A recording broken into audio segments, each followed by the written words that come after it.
Ladies and gentlemen, brothers and sisters, the Old Humble Whiskey Happy Hour will be starting in just a few minutes.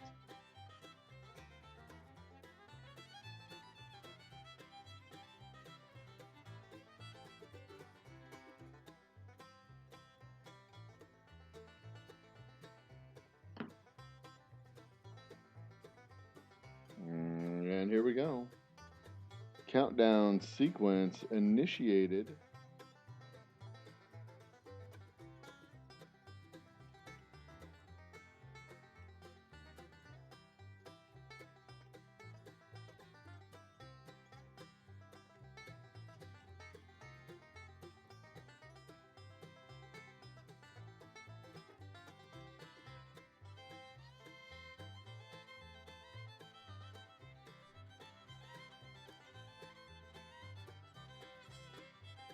Is your bar looking a little ordinary? Is it lacking something awesome? Well, head out to your local liquor store and pick up something extraordinary. Grab a bottle of Old Humble Straight Whiskey or Old Humble Special Reserve. They're clean, smooth, easy drinking whiskeys that taste the way whiskey should taste. From humble beginnings to an extraordinary finish, Old Humble whiskeys are what your bar needs today. Walk tall, be awesome, and drink humble. Old Humble Straight Whiskey and Old Humble Special Reserve. Get yours today.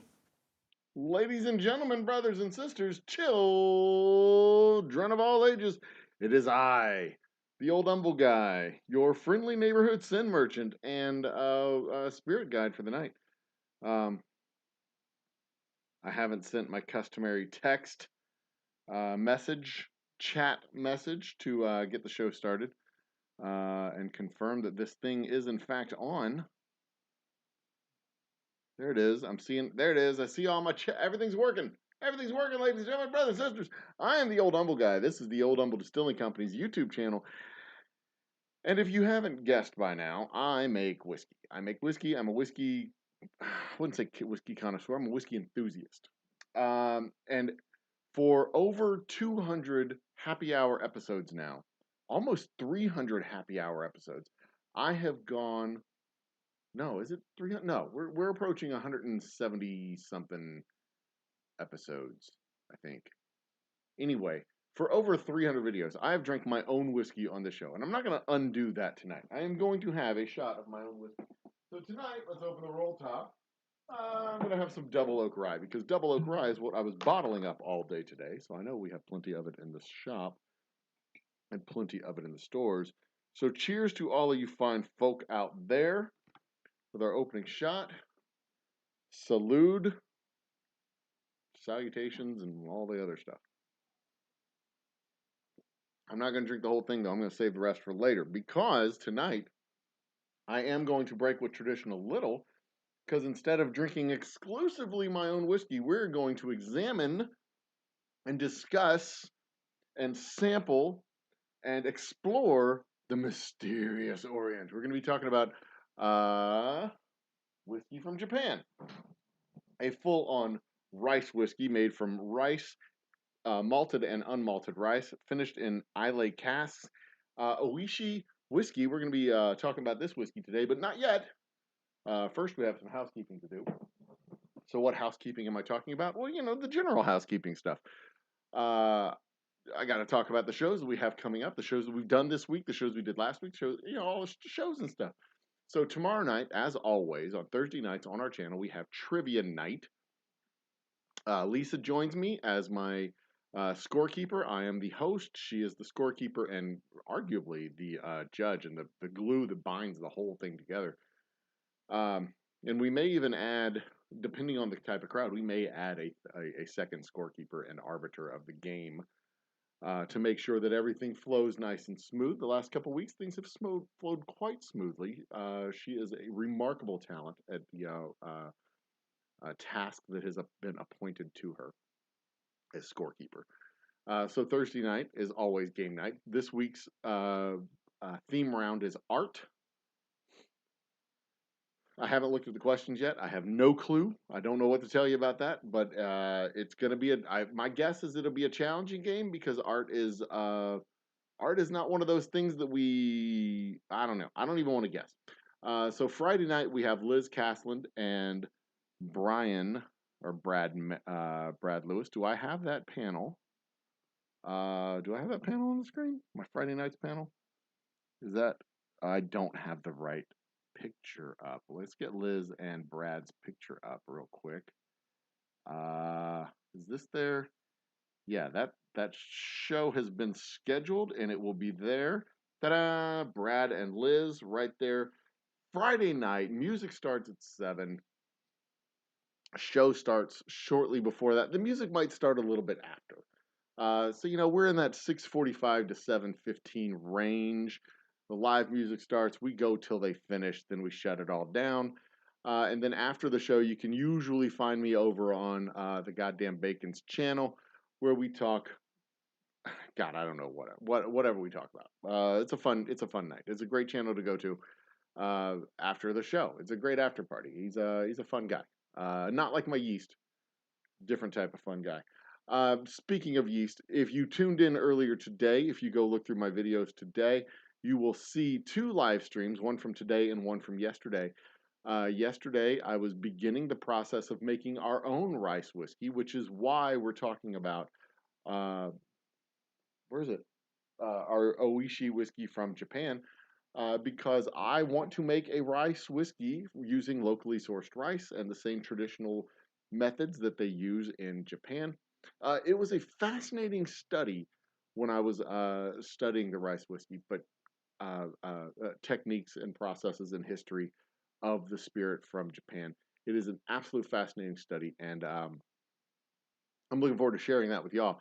But it's an insight. These 2 live streams that we've done, and I've got at least 2 more coming uh, that we've done with regards to. It's an open window into my process of product development, my process of research, my process of production. In this case, we've boiled water, we've added it to rice, basically cooked the rice grains. We are pulling all the starches and sugars out of the grains. I've added koji fungus to it today as a starch converter to convert the starches to sugars. And then tomorrow, I won't do this on camera. Tomorrow, I'll pitch the yeast and add it in and get some good pictures of the before and after of the fermentation process. I'll come back probably tomorrow evening or Friday morning, get a good video of the rigorous fermentation process because it smells like, well, I mean, for the layperson, it smells like garbage. I'm not gonna lie. It smells like carbon dioxide. It's hard to smell. But if you know what you're if you like whiskey and you like the smell of whiskey and fermenting beers and fermenting washes, oh, it is absolutely divine. Um, if you don't know what you're smelling, you don't know what you're smelling. It smells kind of weird. But if you do know what you're smelling, it smells fantastic. Today I actually tasted the water. It tastes like rice water, and that was I tasted that water specifically to inform me what this may taste like. Is it being rice whiskey and the texture and style? Cheers, Mister Great Shot. Uh, the texture and style of the whiskey going forward, but I really don't know what to expect because I've only had 2 finished rice whiskeys in my life. And I really don't know what to expect with this, especially considering the history and mystery of Japanese whiskeys, which we'll talk about in probably about 5 more minutes. Um, so tomorrow we pitch the yeast. Friday we get good pictures of the yeast gurgling and doing what yeast does. And I will probably bottle up some more whiskey either Friday or Monday. I'm not sure if I don't know if we'll have another live stream from the distillery this week. But, well, other than the live music for Liz and Brad, next week we will certainly have at least one more live stream, and then there will be the live stream. Vanessa Kitty's in the house. Cheers, Vanessa. Cheers to you. We'll have at least one more live stream of the process, talking about the whiskey making process. Excuse me. Oh, goodness gracious. Sorry, it's not y'all, it's me. It's been a long day. And then, of course, the distillation day. when we actually transfer everything back into the pots and begin the distillation process. That I'm super excited. That's always a fun day. It's a long day, but it's always a fun day. And then, um, next week we have our last live music Friday. So we'll begin recycling our old live music Fridays going into June or July and August. Repeating some of those shows probably on Fridays. And then and when we get into September, we'll start them back up fresh and new. So there you go. All the exciting stuff going on at the shop. You'll be able to find me in stores all around the Houston area in July and definitely in July. Moving into August, you'll be able to find me in more stores, Total Wines and Specs, between July and August. Working on an effort to sell out our stores and sell out our inventory. We've got a lot of activity going on at the shop. We've got a lot of activity going on around the city and soon to be around the state as well, because we're going to start putting people in stores, doing all kinds of. Speaking of the goddamn Bacon, look who just joined the party. Bacon himself. Go subscribe to his channel. You'll see me probably on his channel Friday night after our live stream is done and completed. So there you go.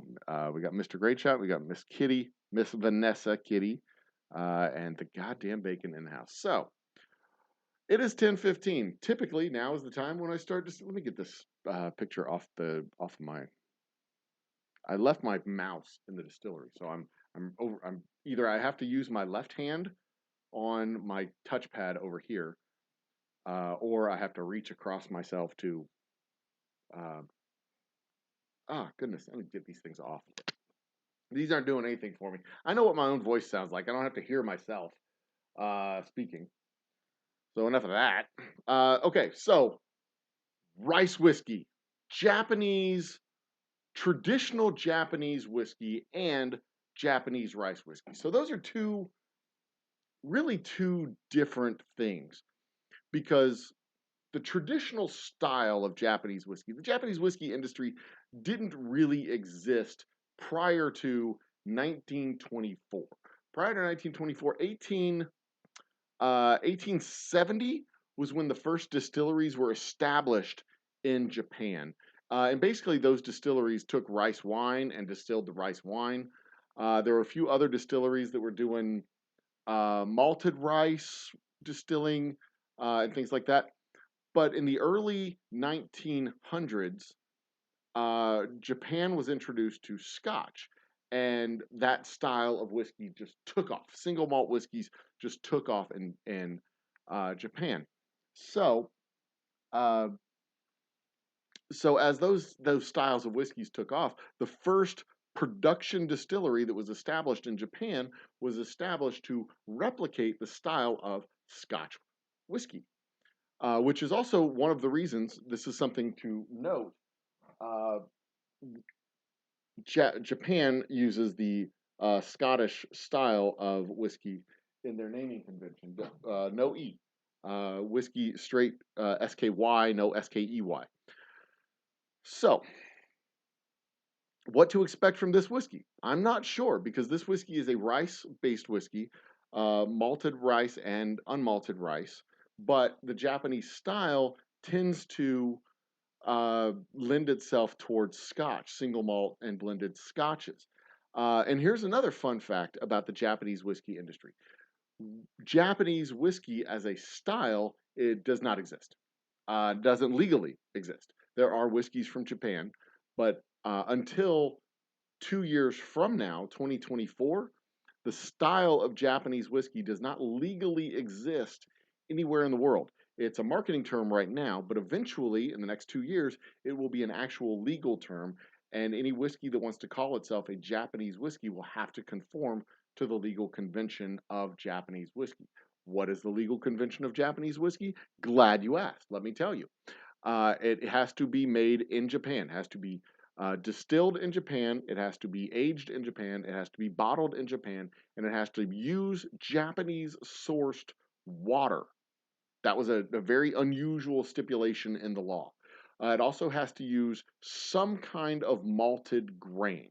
Those were the 5 specific things that I saw to define Japanese whiskey as Japanese whiskey 2 years from now in 2024. But as of today, there's no such thing as a true Japanese whiskey. There are whiskeys made in Japan. Don't get me wrong. There's lots of really good whiskeys made in Japan. The largest whiskey manufacturer in Japan is the Suntory company that owns Jim Beam. So there are definitely whiskeys made in Japan, but there's no such thing as a Japanese whiskey. Japanese whiskey does not exist as a specific legal style. Not like bourbon, not like Scotch, not like Irish, not like rye whiskey, anything like that. So all that said, what do I expect from this particular whiskey? Ohishi Whisky. I got some notes on the distillery itself. Let me pull those up on my handy dandy. My handy dandy information box here. Ohishi Distilling Company, the distillery known as Ohishi Distillery, is it is the closest distillery to the source of the Kuma River. The Kuma River, I think it's Kuma, not Kuma. Kuma River is one of the three fastest flowing rivers in Japan and is renowned for its superior water quality. The Ohishi Distillery, and I'm assuming I'm mispronouncing that, as a matter of fact. Yep, Jim Beam was bought by Suntory in I think 2013 for like $9 billion, a ridiculously high dollar amount. The Ohishi Distillery is blessed with the fertile soil and clear underground water elements of an environment in which it upholds tradition, but is always open to experimenting with new approaches. They use 30% of rice grown in their own fields. It is a giant Japanese word that I'm going to try my best to pronounce. Goyakumanishi, which means 5 million stones, rice. The Goyakumanishi rice is grown in, oh Jesus, what are they doing to me? Ubuyamamura using an organic farming method that involves the use of koi carp, to control weeds in paddy fields. They combine it with a mochi rice from Kumamoto Prefecture as a main ingredient with about 1,200 sherry and brandy casks. Ohishi Distillery puts a lot of effort into maturing its products over a long period of time. Ohishi Distillery makes its wonderful whiskey that is sold in export markets only. So this whiskey is actually not even sold in Japan. So there you go. There you go.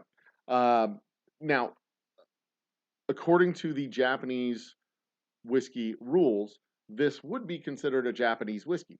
Malted rice, which is a malted grain, water from Japan, aged in Japan, distilled in Japan. All the stuff is done in Japan. The only thing it's not done in Japan is sold in Japan because they sell it for export markets. But the little information sheet that I had says that it should not be considered a Japanese whiskey. I don't know why it wouldn't be considered a Japanese whiskey. It is definitely a whiskey from Japan, a Japanese company. It seems to check all the boxes. So I do not understand why it said that. And I'm going to increase the size of the chat box over here so that I can see what y'all are saying and talk to y'all about it. And move it over here so that I can not have to turn my head to watch it. Japanese is fairly simple. Yeah, I mean, it just has a whole lot of vowels and Y's. And they, you just got to get to the letters and get to them in the right order, I guess, because it was, I hope I did it right. I may be doing it wrong, but if I am doing it wrong, I blame my roots. I grew up in boots and blah, blah, blah, blah, blah, blah, blah. All right, so that was that. I need to adjust the chat screen one more time to make sure that it is in the right spot.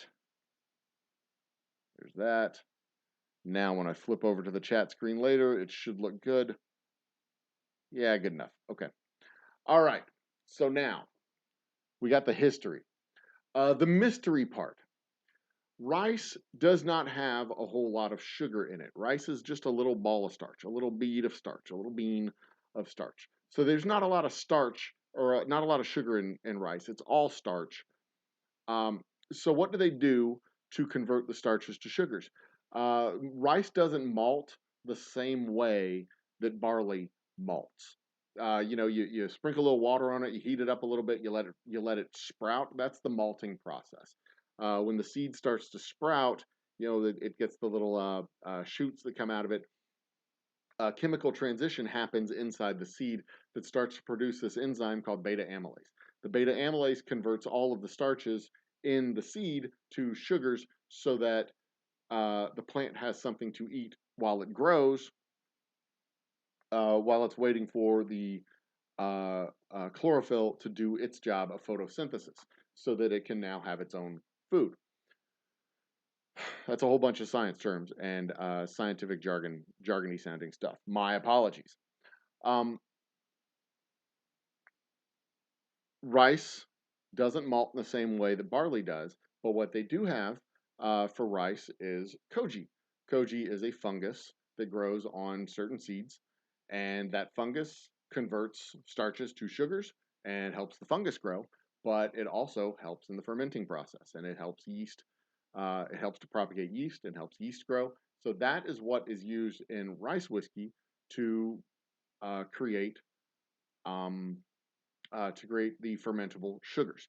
Now, that's the mystery of the Japanese whiskey process. If they're not using actual malted barley, because again, their style and their preference is for Scotch style whiskey, single malt whiskeys and blended whiskeys. They, I did not say beta aniline. I said beta amylase. Those are two different things.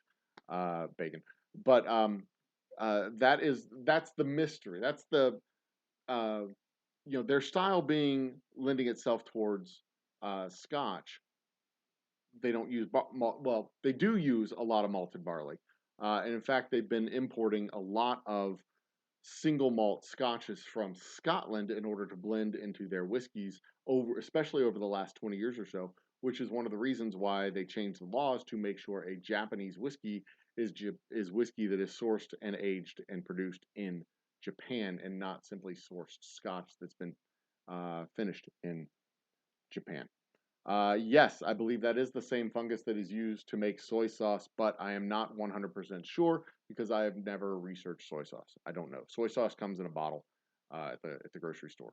Uh, Mr. Great Chat, I have no idea. I have no specific idea. I think that's true, but I don't know for sure. I'm not well versed in that information. So finally, the final little bit of information that I have with regards to the Japanese whiskey industry is the difference between the Japanese whiskey industry and the Scotch whiskey industry over in Scotland, and what actually makes the Japanese whiskey industry more like our whiskey industry here in the United States. Japanese whiskey producers are vertically integrated, where Scotch producers are horizontally integrated. And by that, what I mean is when Scotch producers make blended scotches, they are swapping casks between distilleries and between makers. There's very often the circumstance where Scotch manufacturers will own multiple distilleries and swap barrels between the distilleries. But when they're making blends, they also bring in barrels from other distilleries outside of their own. In the United States and in Japan, most of the blends that are done with their whiskeys are inside their own corporate structure. So they don't swap barrels with others. They keep their barrels in house almost exclusively. So there you have that. That's the history around the Japanese whiskey industry, the mystery behind the koju that does its magic to make the rice whiskey do what it does. And now, also, when you're looking at Japanese whiskeys from Japan that aren't all necessarily Japanese whiskeys, you definitely need to read the label if you're looking for a rice whiskey specifically, because they will have single malt whiskeys that are exactly what they say they are. They're malted barley. They're single malt whiskeys. Uh, this rice whiskey says specifically made from malted. Where's it? There it is, made from rice, malted and unmalted rice. Is that focused? It should be focused. I said earlier today that the Ohishi distillery was founded in 1792. It was 1872. I got my numbers backwards. It is also imported by the Georgian Royal Collection in South San Francisco, California. Bottled by Ohishi Distillery in Japan. Maybe that's why this isn't considered a Japanese whiskey. Maybe it's not actually distilled. Well, it doesn't say it's not distilled by the Ohishi Distillery. Ohishi Distillery is distilled from malted and unmalted rice on the ground of using the groundwater of the Kuma River in Hideyoshi, Japan. The distillery was founded in 1872. So there you go. All right, so let's crack this bad boy open, shall we? It has a metal cap. There's that sound. There it is.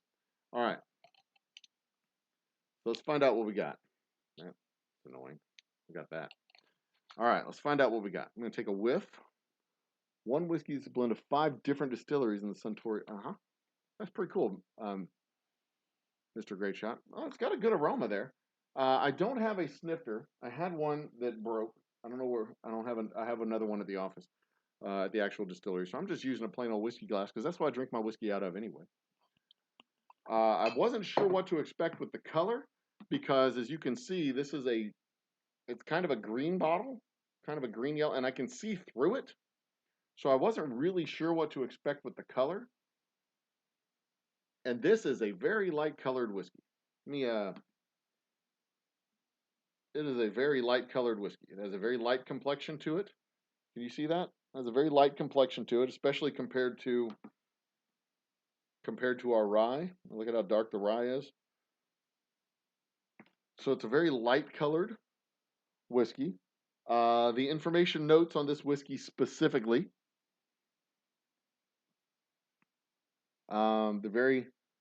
The specific notes on this. The single malt whiskey. Ohishi single malt whiskey comes from port casks. The Islay cask. 5 casks of Ohishi sherry and 5 casks of Ohishi brandy casks, finished for more than 1 year in ex-Islay bourbon barrels. So that tells you that explains why it's got such a light color to it. Look at that. It does. It's a beautiful color. Don't get me wrong. That's a gorgeous color.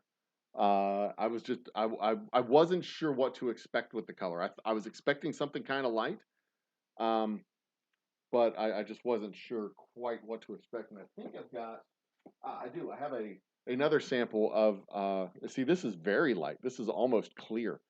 Very reminiscent of our straight whiskey that is also a very light color, but this is even darker. This is even darker than this, but our straight whiskey is closer in color to the Ohishi whiskey. So see, our straight whiskey. Oh, wrong whiskey. Our straight whiskey is more closer in color to our Ohishi there. So there you go. So this is a blend of the sherry and brandy casks, aged a year in ex-Islay. This says ex-Islay bourbon barrels, but that would be ex-Islay Scotch barrels.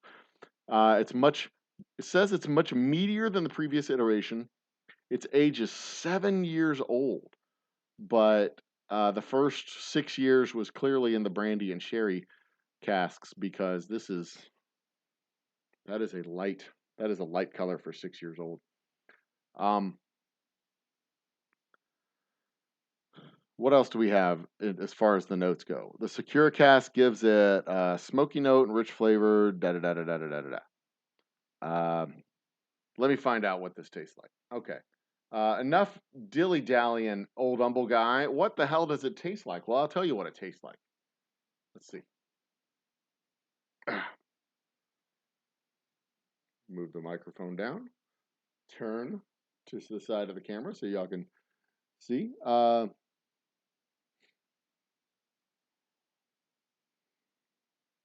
It does kind of, it definitely has a Scotch smell to it.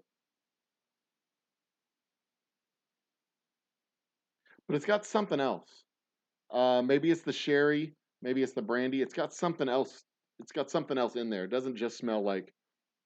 I mean, this is my rye.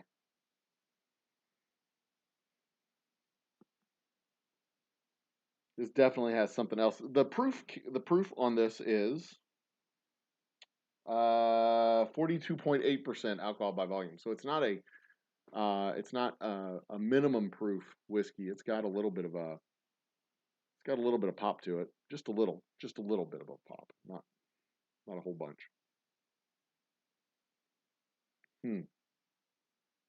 Trying to figure out what that other scent is. Hey, CT Design and Arms, cheers to you, my good man. We're about to take the first sip. I am about to take the first sip of our Ohishi whiskey, a rice-based whiskey out of Japan, finished in or aged in sherry and brandy casks and finished in a Islay cask. All right, enough fucking around. It's got good cling to the. Look at that, how it clings. That's got good legs. Good legs. Look at that, just like a curtain of whiskey coming down the edge there. That's nice.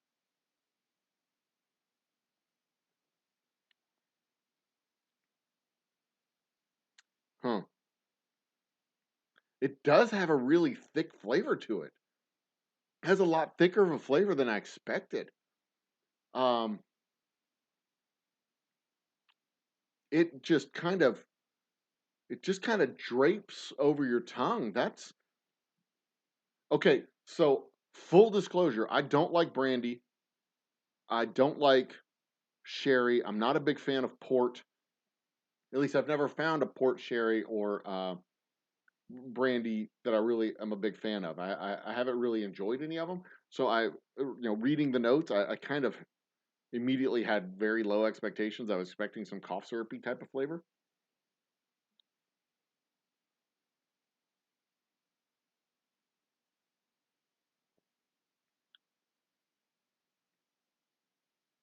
This isn't bad.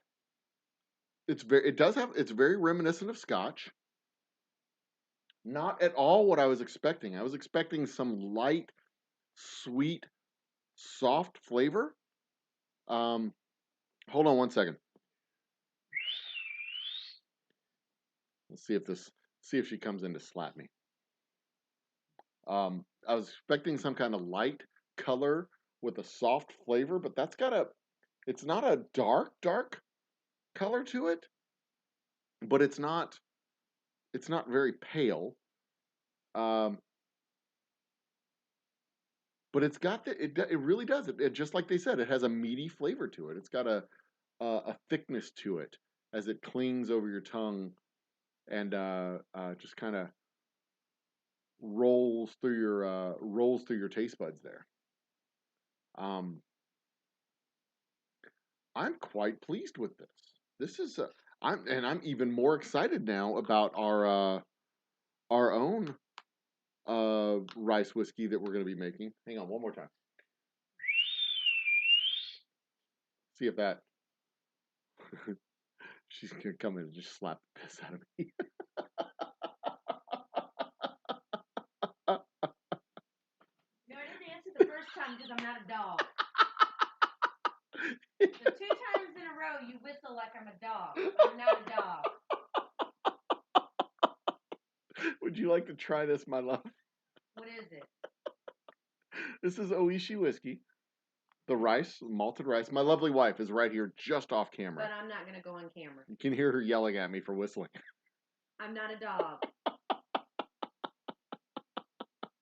Where'd you get this from? Told you she wasn't going to be happy with me. No, that's why I ignored you the first time. To try it. This is nasty. She doesn't like it. It's too. Ah! Jesus, honey. It's gross. Yeah, she doesn't like it. Too thick of a flavor for her. She doesn't like it. I like it. I think it's got a nice rich flavor to it. It tastes like licking a firewood log. She says it's too woody. She doesn't like the woodiness to it. It tastes like licking a firewood I don't know why she's looking firewood. Tastes like ashes from the flame. Tastes like ashes is what she says. I don't like it. Ugh. Okay, thank you, my dear. She's not gonna like the other one either. This one, yeah, I'm not her stuff. She doesn't like it. She actually likes my rye. She is not a fan, but I will have a second drink. There you go. So, I don't know what to tell you guys. It's like it was $62. Um, she doesn't like firewood.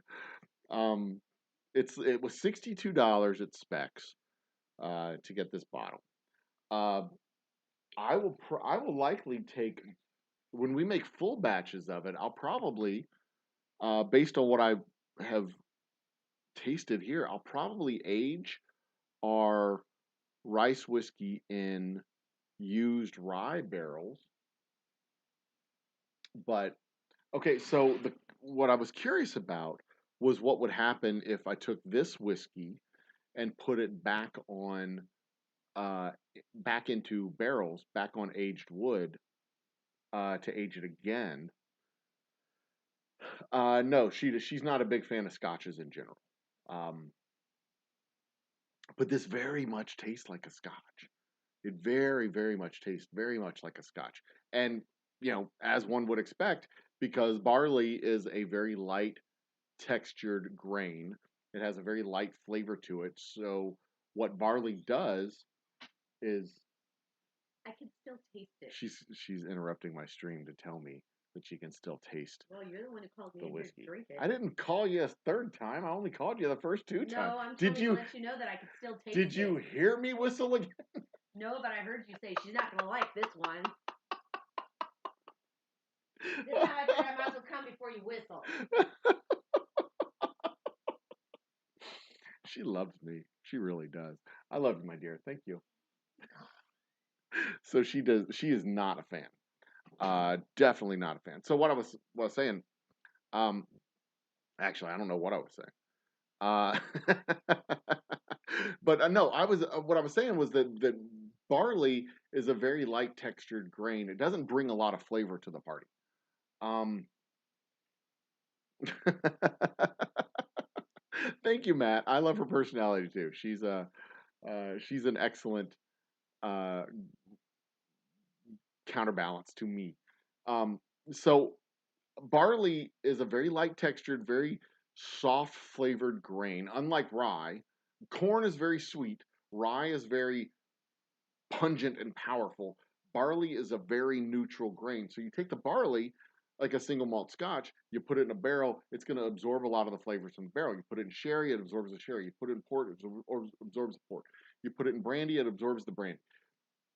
You put it in the barrel, it absorbs the flavor of the barrel and the texture of the whiskey that the barrel was had in prior to the scotch. So it makes sense that rice would do the same thing because when you think of what does rice taste like, it doesn't taste like much of anything. It tastes like a texture. It tastes like a mush. It doesn't taste like much. So um, it makes sense then that the rice and barley would taste very similar. And instead of doing a single malt scotch with a single malt barley whiskey, you could do a single malt rice whiskey and get a very similar flavor and a very similar texture, especially if you're using multiple different types of casks. So I'm very excited. So what I was thinking about was what would happen if we took this whiskey, put it in a mason jar when I have the using recovered char from our barrels and see what could happen uh, with the change in texture and the change in flavor and the change in color as well, for that matter. But I don't know if I want. I don't know if I want to do that with this. I don't know if I even want to. I don't know if I want to take this whiskey and put it back in a barrel a third time because it's already been aged 7 years.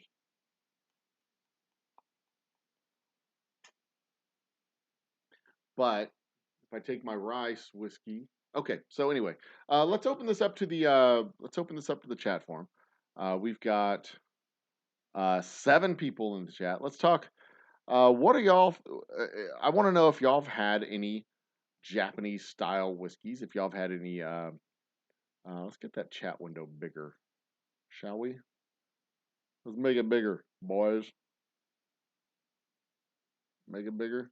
Making it bigger. And I got to bring this down a little bit further. A little further. Nope, doesn't go any further. All right, well that'll just have to be how it goes. So no bacon. She does not like peaty scotches. She doesn't like. She doesn't like Scotch.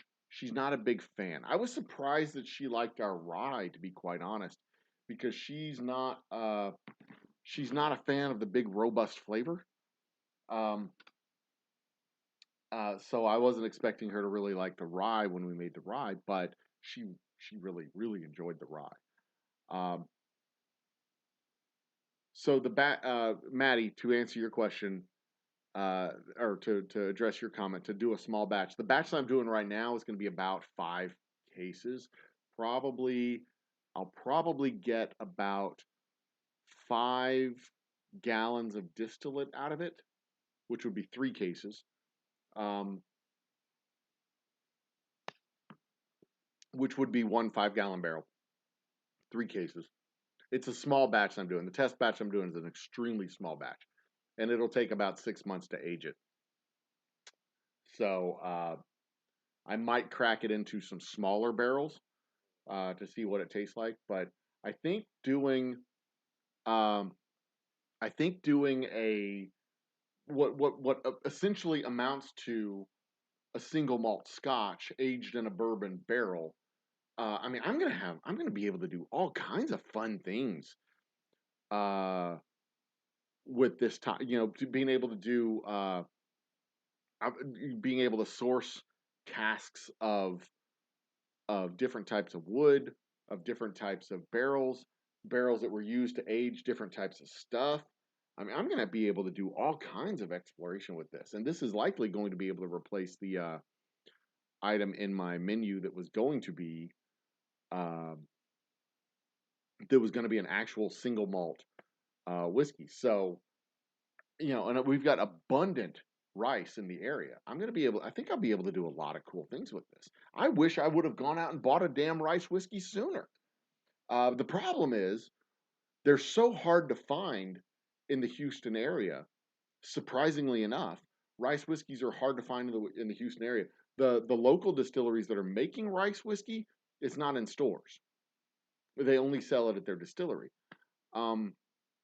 And their distilleries are open the same time my distilleries are open, so I can't go to their shop and they can't come to my shop. But the Japanese rice whiskeys that are around, they're not so hard to find. But the real challenge is going to be if I can replicate this, because this is really good. I don't know if it's better than Scotch, but I had such low expectations for it that it's way better than I expected it to be, and I think that's why I'm liking this so much, because I really had low expectations. The color is better than I expected it to be. The smell is better than I expected. It's more interesting than I expected it to be. The flavor is more palatable than I expected it to be, because I expected the flavor, you know, the sherry cask and the brandy cask, I expected it to taste an awful lot like cough syrup. It doesn't taste like cough syrup, not to me at least.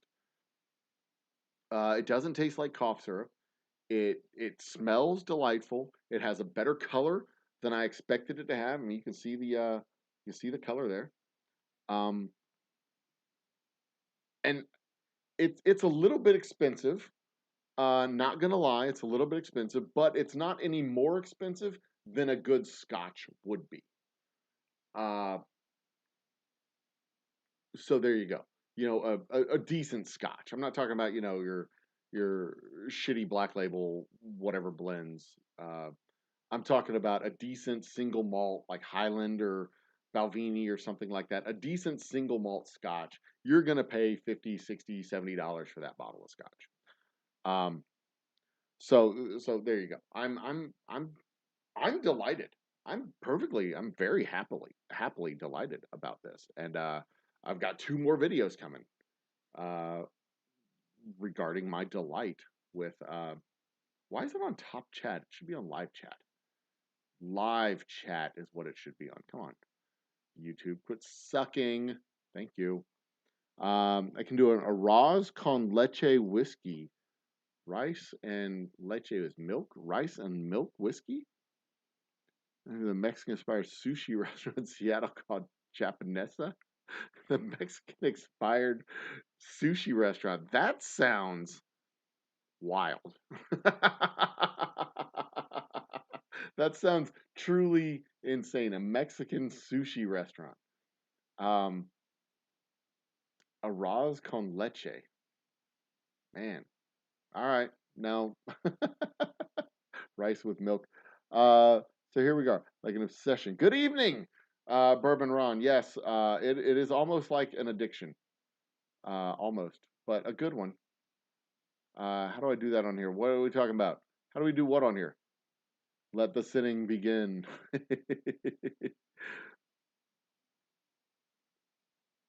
um. So yeah, my the batch that I'm making now. The batch that I'm making right now is it's a 25. It'll be a 25 gallons the uh, in the pot when we actually do the distillation. I'll take it off the grains and put the wash into the pot, um,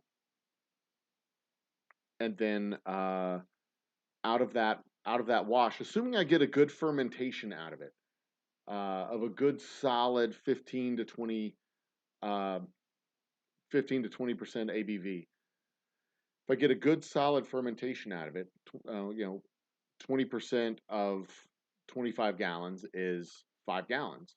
So that's 5 gallons of alcohol. I might get 10 gallons of barrelable distillate out of that run.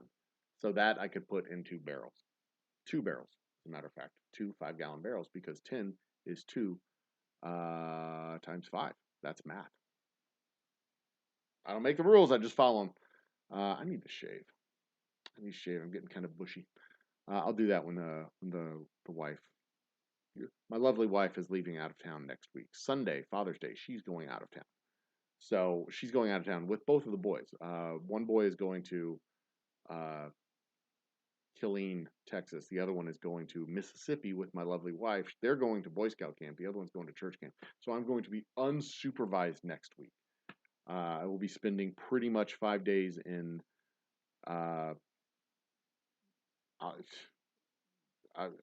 probably most of that time just walking around the house naked. To be quite honest, I'll probably put on clothes to do the live stream. That's pretty much it. So there you go. Have I ever heard of aquavit? Aquavit. I've heard of the term. You have a bottle that was given to you, and the strangest dang thing you've ever had. I've heard the term. I've heard the word aquavit. I've never had that particular beverage.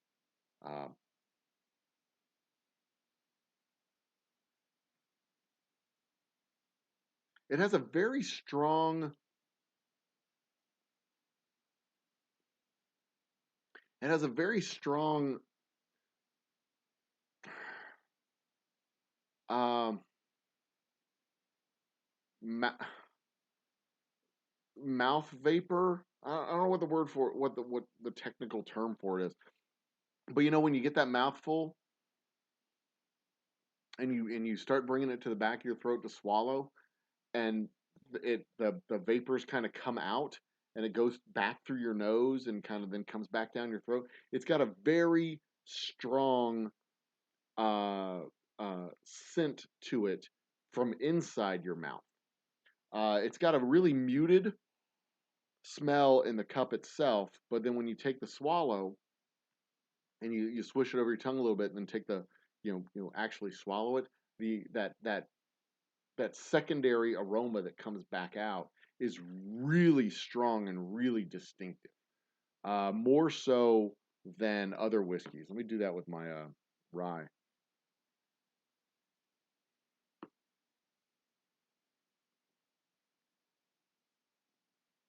Yeah, yeah. Where this travels up through the nasal cavity and kind of runs its way through all of the head holes up here, the rye just kind of goes down the throat.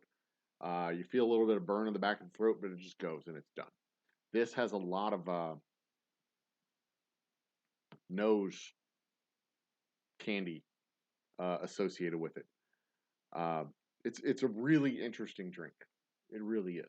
Um, was distilled here in Katy at MKT. MKT, by the way, Bourbon Ron, is another local distillery that makes rice whiskey. I've never had their rice whiskey, but I know they make rice whiskey because they're located in a damn rice elevator, a former rice elevator.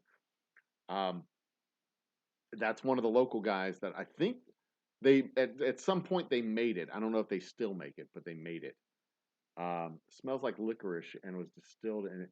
Is it in any way, shape, or form related to absinthe? Aquavit and absinthe, are those two things related in any way, shape, or form? Because I know absinthe tastes a little bit like licorice, or is supposed to taste a little bit like licorice as well. Um, yes, Matt. Lord help us all. I will be unsupervised, roaming the town, free of any supervision. Um, and our Friday night show will be the last show of uh, our series before our summer hiatus. And I don't know if my wife's going to be the whole family. I don't know if they're going to be back Friday. My oldest is going to be back Friday. I don't know if my youngest and my lovely wife will be back Friday. I don't know if they're coming back Friday or Saturday. So I'm going to be fully unsupervised all the way through the end of Friday. God help us all. So yeah, there you go. What other aquavit? Let me look up any information on aquavit. Um, I want to know what other strange and unusual. If any of y'all have had a rice whiskey, what y'all thought of rice whiskeys, um, or any other strange and unusual type of alcohols. Aquavit. This aqua, huh? Aquavit liqueur and cordial. Ardberg Alaborg Tafel Aquavit. These are weird. Ancient collection of mead. So this shows Akavit. I look for Aquavit and it shows me Akavit. There it is. Um, it Akavit or aquavit is a distilled spirit that is principally produced in Scandinavia, where it's been produced since the 15th century. It's distilled from grain or potatoes and is flavored with a variety of herbs. It is also popular in northern Germany. So there you go. It is not at all related to absinthe. It is just a neutral grain spirit. It sounds like it's more like gin than anything else. Had MKT's bourbon for the first time last weekend and reminded you of Garrison Brothers. Fair enough. Fair enough. Um, Sambuca as a kid, does that count? I don't think Sambuca counts. Um, Valhalla Aquavit from MKT. Well, that Valhalla makes sense. They would call it, since it's a Scandinavian drink. That makes sense. That's what they would call it. Um, yeah. So there you go. So there you go. Okay. So history and mystery of Japanese whiskey. Uh, this was a really delightful drink.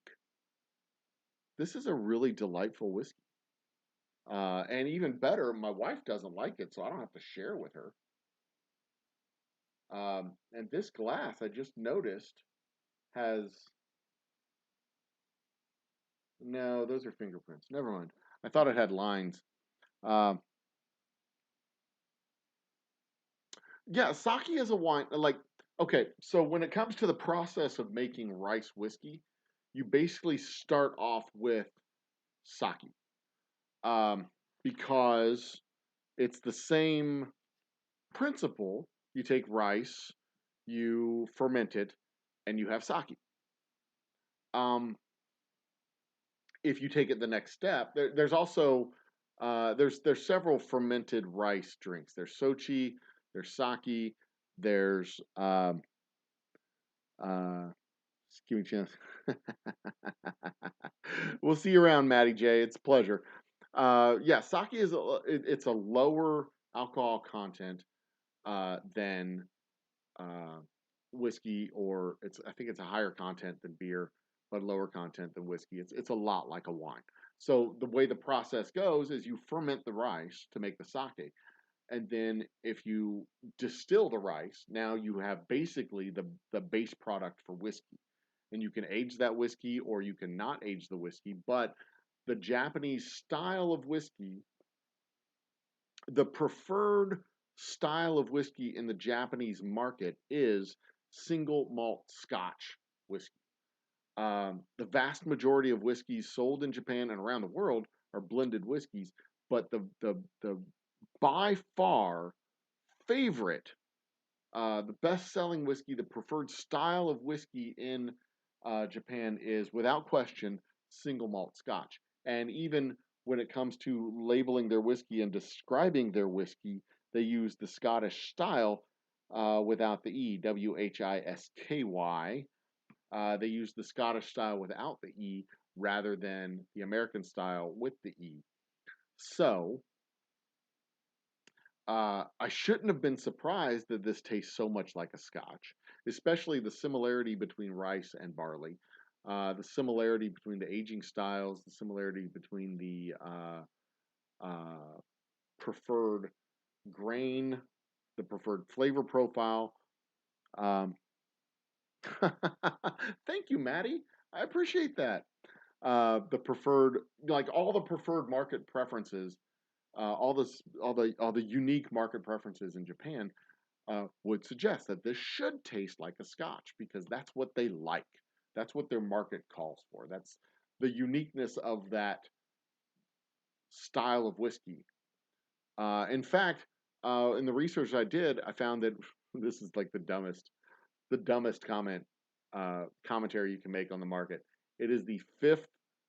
It is in the top 5 whiskey producing regions in the world. Top 5 whiskey producing regions in the world. So you have Scotland, the United States, Ireland, Canada, Japan. So it could easily be said Japan's the other whiskey producing region of the world. But it's a 100-year-old industry. They're coming on strong with their own particular preferable style.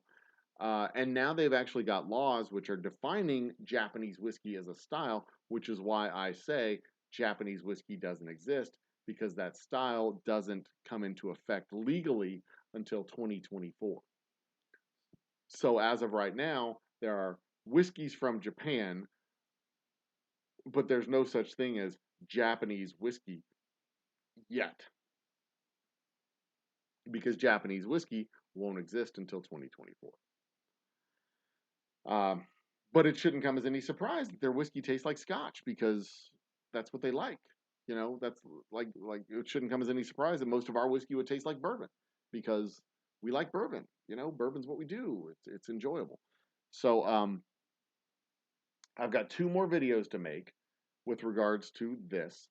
I'm going to try.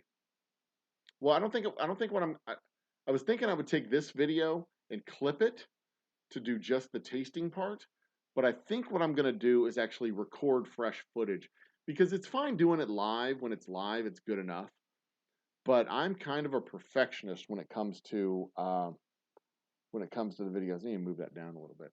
I'm kind of a perfectionist when it comes to the videos, so I do um, um, I do at least 6 takes on every single. That's why when you see me do the shorts where I'm drinking the whiskey, sometimes I don't actually drink the whiskey, because it's like my 6th take, and if I drink the whiskey every time I do a short, I will die. Um, it's like I've got other stuff to do that day. I can't be drunk at 2 o'clock. after taking 6 shots of whiskey trying to do a short. Um, Bacon, funny you should mention that.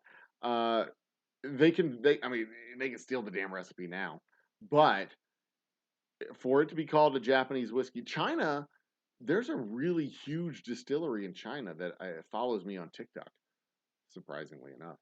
Um, but they've got they can't call it Japanese whiskey no matter how hard they try because the rule in Japan is the rule for Japanese whiskey. The stylistic guide is malted grain, some kind of malted grain, so it can be malted rice or malted barley, uh, distilled in distilled in Japan, made in Japan, or aged in Japan, using Japanese sourced water, which I find to be very interesting that that would be included in the law because that means that there's apparently a process by which, or a circumstance by which distilleries in Japan are using water from outside of Japan. I don't know how that works or why that would work.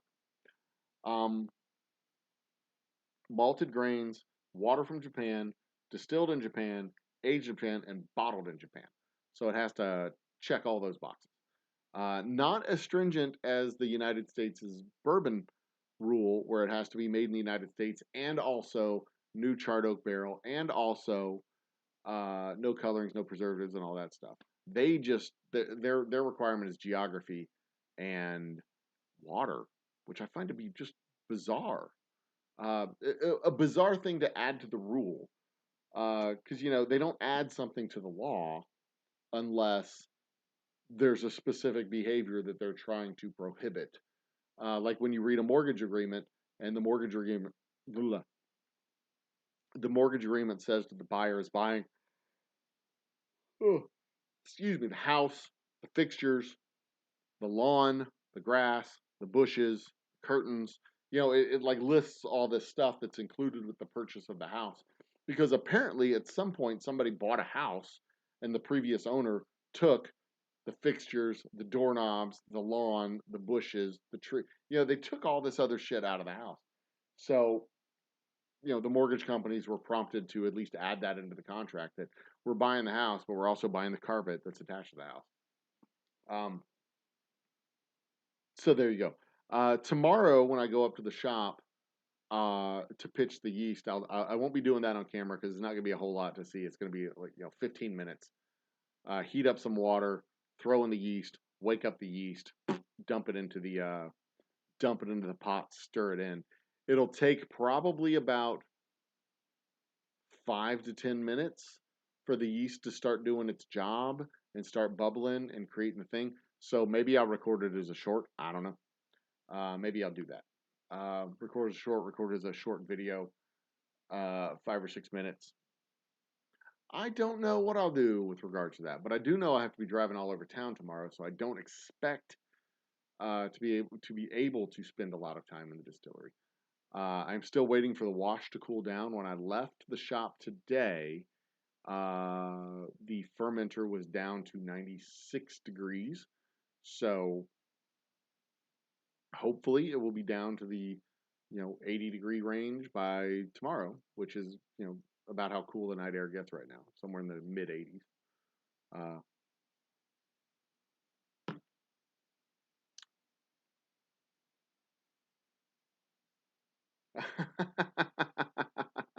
I have 3 kilts, Maddie. I've got this black one that I've got on right now. I've got my black kilt. I have a brown kilt, and I have a black watch plaid. That is, it's a very woolen. It's a wool poly wool blend. Um, I have my this one. Check this out. This kilt in particular that is one of my favorites because it has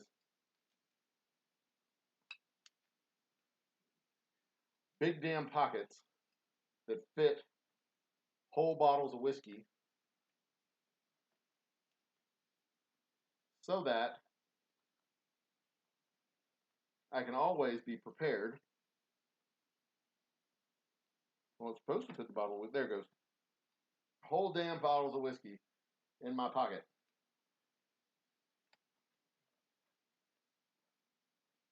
So I don't have to have a flask. I can actually just walk around with the whole bottle. So there you are. So I have this kilt. I have a brown kilt. I have my plaid, which has no pockets. And I actually have I own a couple more. In the distillery, it gets hot. And this is a great way to maintain ventilation. A great way to maintain ventilation in the shop. But it also fits one of these bottles in the pocket too. This bottle is just a remarkably wide base. So, I have to have a remarkably large pocket. So the reason why, I don't normally have a spalder on is because I have these big damn pockets. The big damn pockets carry my phone, it carries my pocket knife, carries my keys, carries my wallet, carries everything I need in my big damn pockets. So I have a spalder. I don't normally use the spalder because I don't need the spalder's smaller than the damn pockets. There's no need for it. But I will also add that this kilt looks damn good with that belt buckle. Damn good. Damn good. Yeah, so there you go. I don't know what else I was talking about with the the work at the distillery. So we're done doing our live shows at the end of this month, so I can start work on the the bathroom and the interior build out and getting some other stuff done in the shop and in the distillery. So we've got a lot of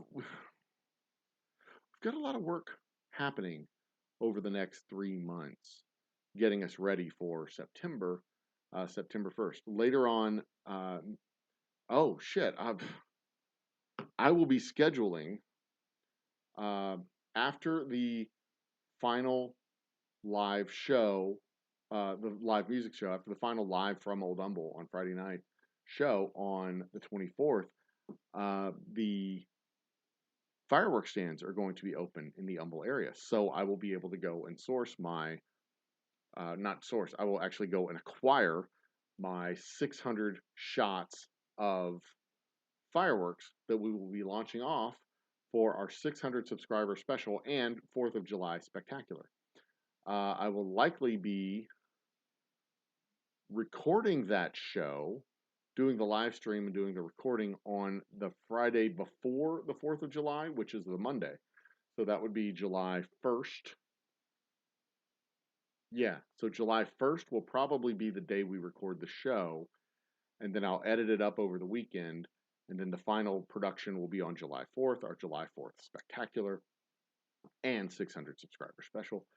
So all the editing will be done over the course of the weekend, and we will we'll probably have at least 2 camera angles plus my phone, so possibly 3 different camera angles of the fireworks going off outside the distillery. It's gonna be so much fun. It's gonna be a big production if I do it right.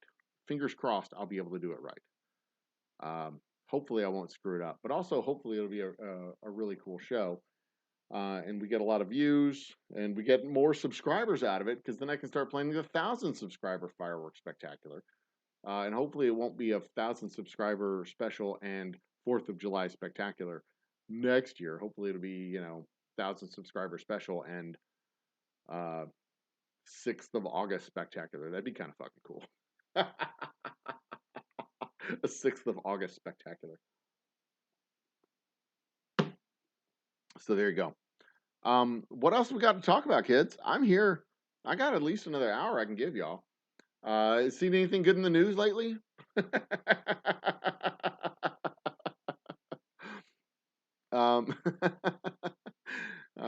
There's there's a lot of really good stuff in the news. I don't know if there's a lot of good stuff in the news y'all want to talk about, but there's a lot of good stuff in the news.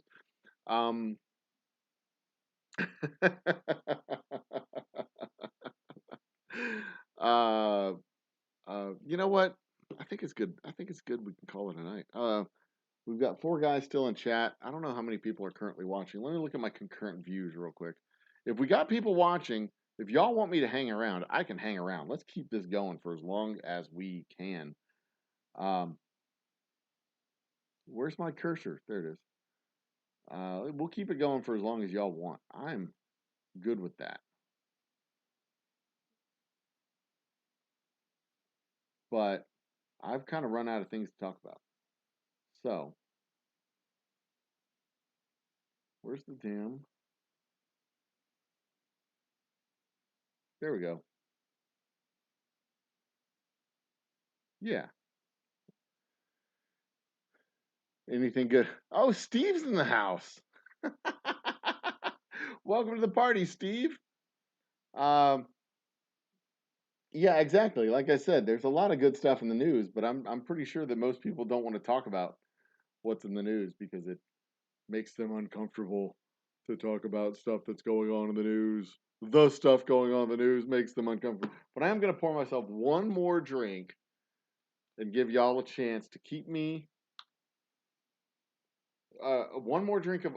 I guess I should give a rating since I drank. I mean, I guess on a scale of 1 to 10, I should probably give on a scale of 1 to 10.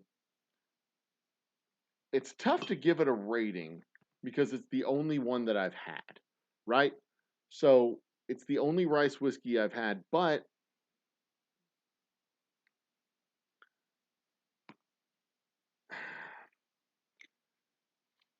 based on my expectations, if average is 5, let's say on a scale of 1 to 10, average would be 5, right? Right in the middle, dead even, average. There's better, there's worse. This is like, fine, I'll drink it. Okay. I was expecting a 3, a 2 or 3. I was expecting it to be uh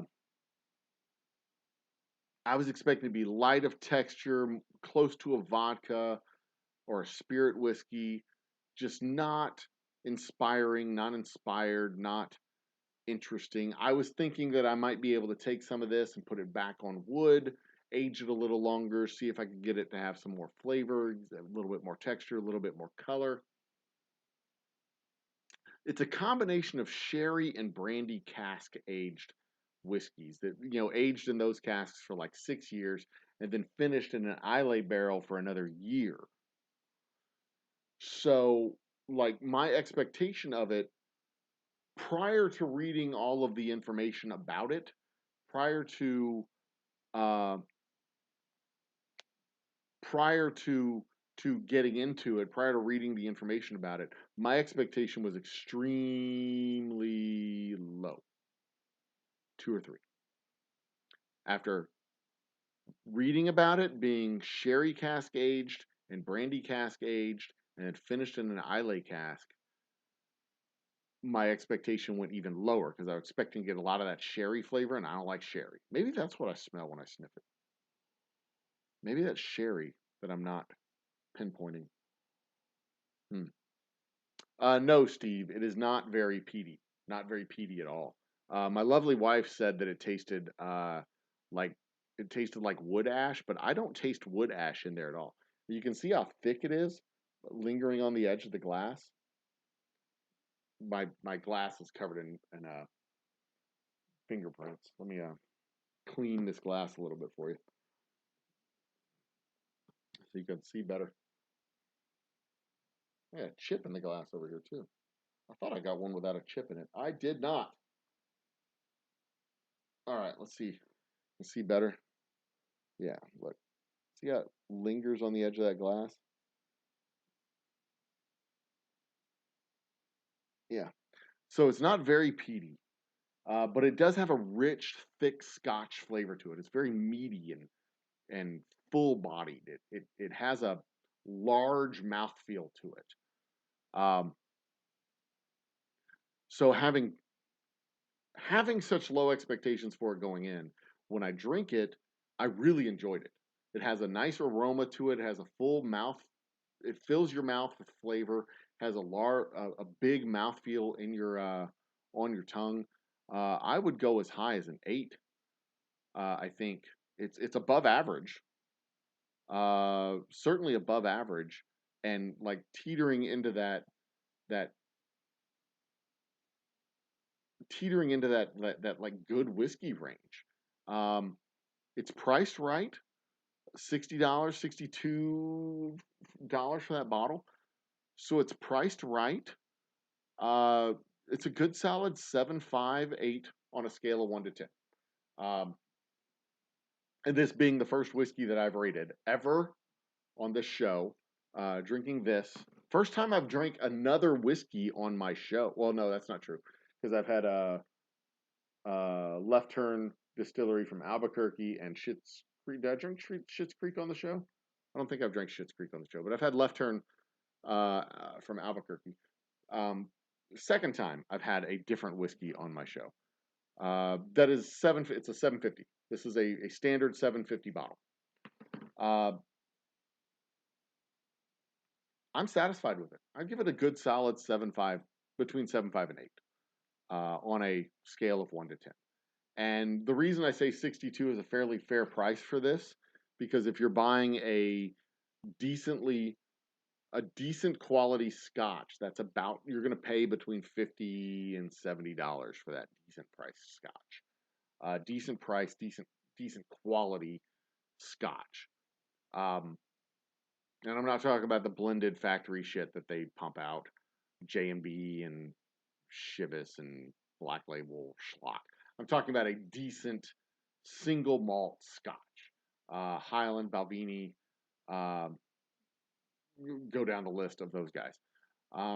Not bad, not bad. And it really is, it's inspiring to me that a rice whiskey can taste like this. Because I really, when I over the last couple of days, when I started the process of making my own rice whiskey and I tasted the wash, I was really skeptical that what's going to turn out is going to be really high quality whiskey. But if you start with rice and end up with something like this, I'll be very satisfied if I can get my whiskey to taste in this range as a baseline. I would like to try some more rice whiskeys and see. Maybe I'll sneak over to MKT and get a bottle of their rice whiskey. Or oh man, see, I don't want to drink. I'm sure MKT's rice whiskey is good. I know those guys. They make good stuff. They're good people. I don't want to drink it, and if it's bad, not be able to hide the fact that it's bad. I mean, my wife did not pull any punches. She drank it. She said it tasted like uh, chewing on firewood. She didn't like it. Uh, the ashy part of firewood. She did not like this whiskey at all. She didn't pull any punches. I don't want to drink MKT. I don't want to try a local whiskey from a colleague, a fellow in the spiritual arts here in town, and drink their whiskey and it not be good. I don't, and do it on the air. Like that'd be bad. I do want to try their whiskey, but I don't want to try it on the air unless it like blind. Maybe I'll slip into their shop and get a bottle and try it, and then if it's good, I'll do it on the air. I'm just fucking. I like MKT. I like those guys. They're good guys. They make good whiskey. I've had their bourbon. It's delicious bourbon. I haven't had their brandy. I think they make brandy. I haven't had their brandy. I think it's a peach brandy too, as a matter of fact. I haven't had their brandy. I haven't had. I've had their raw bourbon and I've had their finished bourbon. They make really good stuff. They do. They make really good stuff. They're good guys. You see their whiskey on the shelf, buy some of their whiskey because they're good guys. And they're local. They're local over on the west side of Houston. MKT, named for the rail line that came through the west side of town over there, which is how Katy, Texas, got its name. The MKT line. That's how Katy got its name. So there you go. If you ever wondered how the town of Katy on the west side of Houston got its name, that is how it got its name. There was a rail spur known as the MKT, and the MKT is how KT, Texas, got its name. But it's not named K with the letter K, T. It's Katy, like the lady's name, Katy. Mr. Jiggs is in the house. Cheers, Mr. Jiggs. you're just joining us, I'm telling you, we sampled our Ohishi whiskey tonight, and I rated it let's go with 7.6.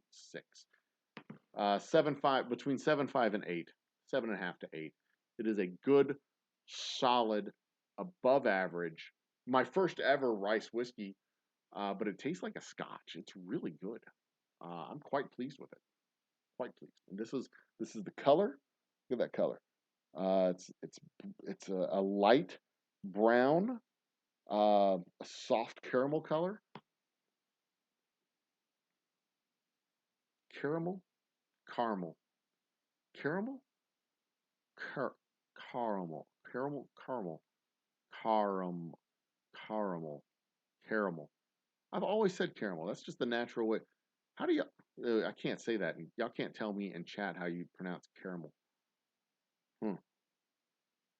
I know it's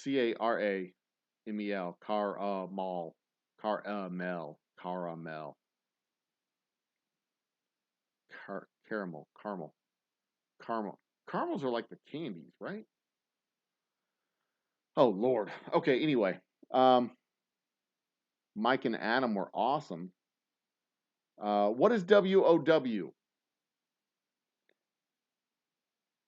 What is WOW? World of Whiskey? Is that what that is? World of Whiskey? Possibly? Am I on the right target? Am I on the right path there? World of Whiskey. What were they talking about tonight? I need to know what they were talking about that. Women of Whiskey. Ah, I want to get those girls on my show. They are one of them's in Houston, I know. I've talked with her on Instagram or Twitter. I've chatted messages back and forth. I want to get them, one or both of them, on my show, either live in person at the distillery or virtually via Zoom on a Wednesday night. Because they're smart as whips. They know their shit. They're enthusiastic about the drink. I like them. I like watching their show. I like them a lot. They're good folks. And it's just further proof that chicks drink whiskey and nobody believes. Like they take women who drink whiskey for granted. They just assume that men drink the whiskey and the women who drink whiskey are just drinking the whiskey that their men buy. Um, and that's stupid and wrong because I dropped a, there it is. I dropped the metal ring off the top of the whiskey bottle. Uh, yeah, and it's just, it's just dumb. It's wrong. They're like 40% of the market. Um, yeah. A lot of times they do. A lot of times they can pick out flavors that we don't. They have insights that we don't. They come to it from a different angle. They come to it from a different direction, um, which is pretty cool. It's just cool to see uh, another angle. It was a lost bet stream. Leave something to imagination.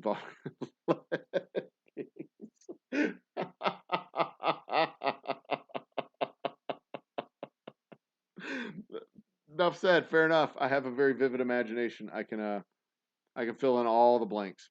Um, oh God, that cracks me up so much. Speaking of palettes, Mr. Jigs, and the rest of chat as well. Speaking of palettes, the next big project after my steam generator, or probably during my steam generator, the next big project, the next big construction project I have planned for in the distillery is building my bar out of pallets and my production booth out of pallets. So I have two pallet projects that I'm working on that I will be working on at the distillery, um, in order to uh, make better stuff at the shop. Our bar is currently a giant table that's 8 feet by 4 feet, the size of a chunk of plywood, or 8 feet by 5 feet. It's just a huge chunk of plywood.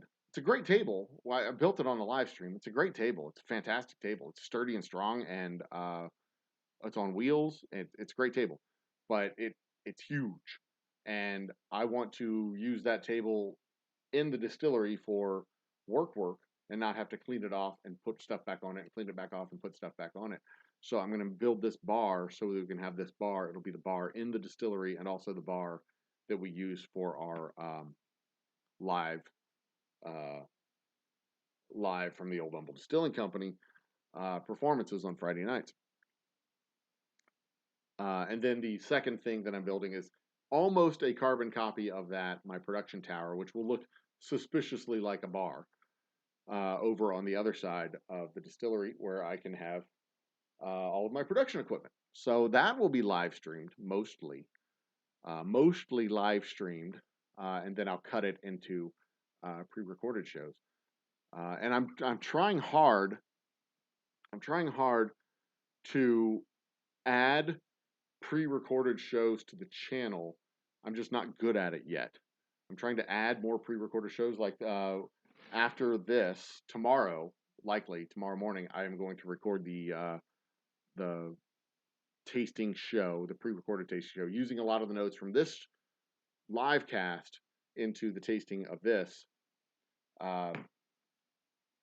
so that I can post up an edited version of this tasting that we did tonight. But then also, and possibly splice together. That'd be interesting to do. Do my commentary. Do my commentary of it. Like do the history and commentary of the whiskey, and then say, okay, and now we're gonna go live to the first time I tasted it, and we'll like do a dither fade to me doing the tasting from 10 or 9:15 earlier today. Maybe I'll do that. I don't know how we'll do it, but I'll figure out a way to splice the two together. Temperatures in Texas lately. Today we were in the high 90s. If moving it around a lot, highly recommended. Corrugated metal roof panels. Okay, yes, absolutely. Corrugated metal and roof panels would be fantastic to use for the bar, but what I've got are I have a one particular pallet that my steam generator came on, and it is literally built out of 2x4s and 2x6s. This thing weighs about 1 trillion pounds. It is built out of 2x4s and 2x6s. It is already like the sturdiest damn thing that we have in the distillery outside of the actual distillery itself. So I've got a really good, I've got one pallet that's already really well put together. And I just need to put a couple of accoutrements on it to make sure that it works as a bar. I need I have this thing is like 69 inch, 5 feet 9 inches, 69 inches wide. Nice. 69 inches wide, 42 inches tall. So all I need to do is like put a 3-foot, 3-foot leg on it over here on the side, so that I can like extend the bar down about 3 feet, maybe about 3 feet, 3 feet. Yeah, about 3 feet back here. So there's a little bit of a bar over here, so to stack up drinks. Put a shelf on the inside for bottles and glasses and supplies and stuff like that. And it's pretty much done. That's it. Put some wheels on it, and it's pretty much done. That's it. And for my production booth, it's not going anywhere. It's just going to sit over there on the edge of the door. So yeah, most of my stuff isn't going to move a whole lot. But James, the temperatures in Texas lately have been in the high 90s, low 100s every single day. This week we've gotten a little bit of an abatement. It has been, I don't think it's gone into the 100s. It's been in just the high 90s because we have the dust in the air, which is cooling things off a little bit, but it's making your throat and nose burn all the time. We're supposed to get some rain early on Friday. Pardon me. We're supposed to get some rain early on Friday, which should cool things off for Friday evening. But once the sun goes down on my side of town, once the sun goes down, the temperatures drop real fast. So we go from the mid 90s, 95, 96. That sun drops behind the trees. The shadows creep out across the parking lot, and it feels like it's real quickly it drops into the high 80s. Right now the temperature is, drum roll please, it's 11:32, and the temperature is 82 degrees.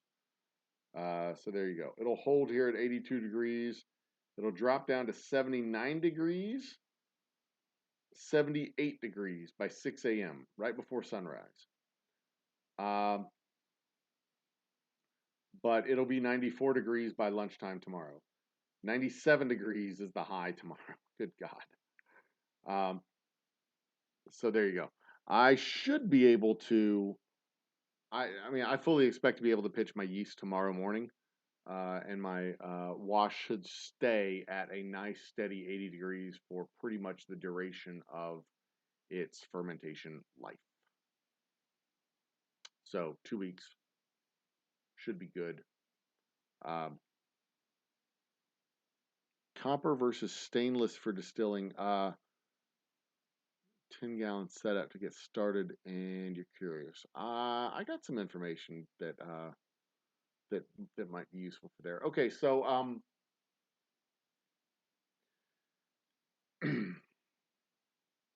so I prefer stainless for the pot because all you're doing is boiling water, heating up water, boiling alcohol in the pot. You don't need to worry about much when it comes to the pot. For the column, 100% copper every time. Your alcohol is going through that column. The benefit that you get from the copper column is that copper is mildew resistant, mold resistant, and it's resistant to organic pathogens of any sort. Um, so if you're,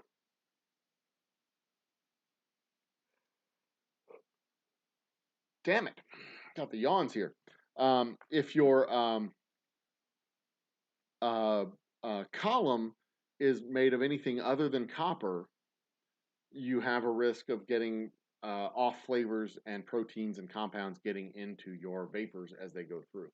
But the copper column is going to prevent a lot of those off flavors and off compounds from coming into your vapors as they go through.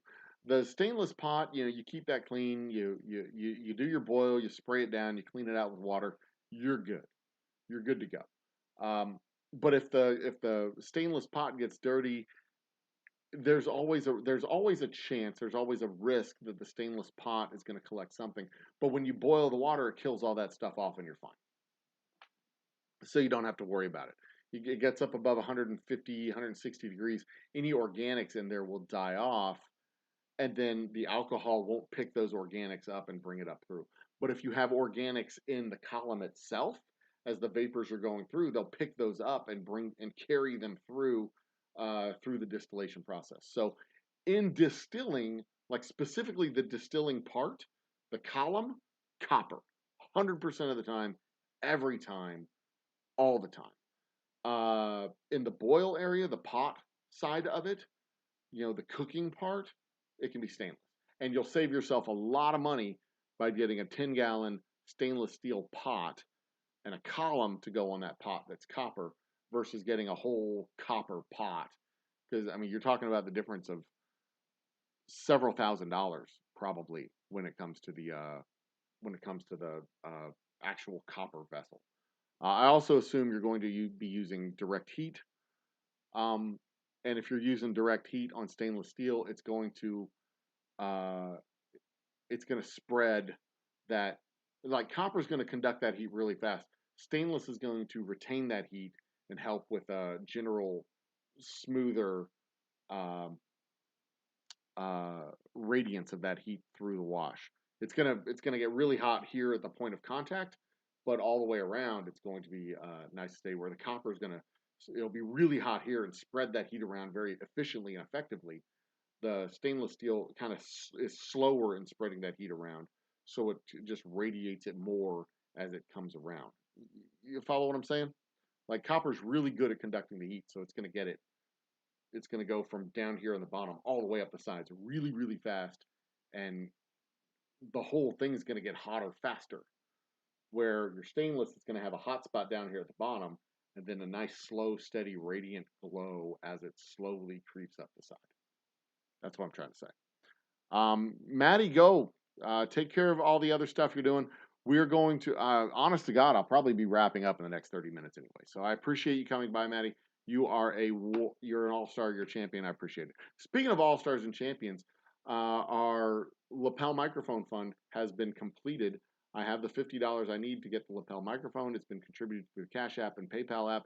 I'll be getting that microphone and improving my live streams from the distillery. To help you hear me better as we do what we do at the shop. And yes, the 30-degree swings between day and night is really what makes Texas a great location for making whiskey. I,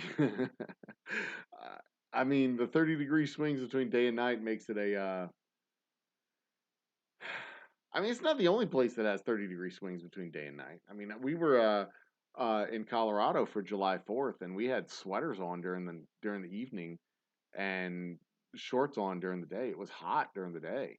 It got up into the high 80s, low 90s during the day, but at night we had sweaters on. It got cold.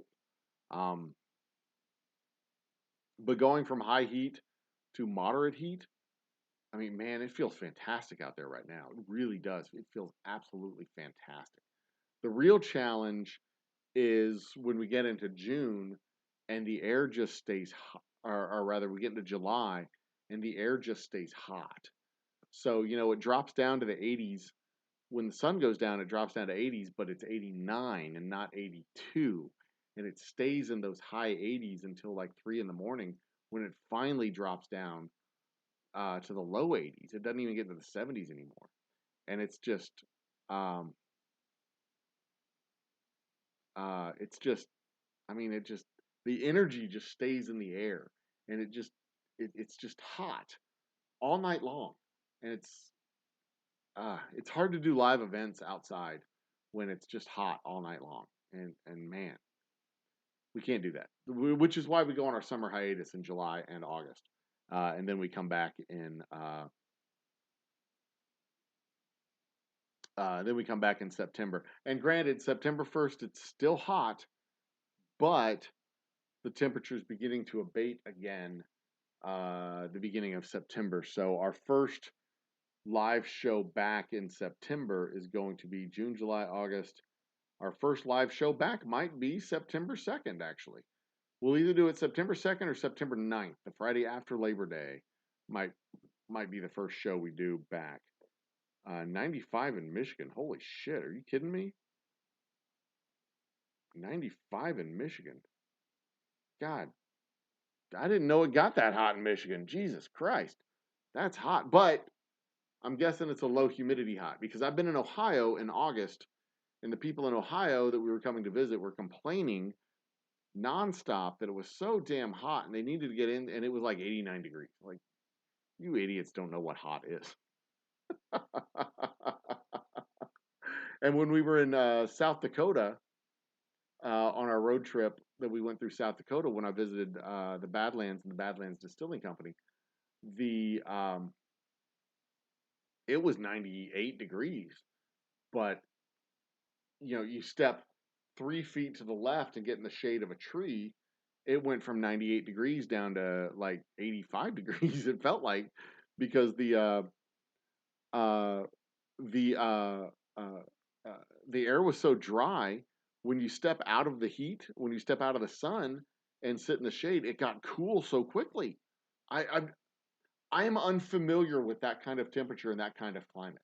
When it's hot in my front yard and I step out of the sun and step underneath the tree in my front yard, it's still hot. You just don't have direct sun on your skin. It's hot still. It's just not that hot. And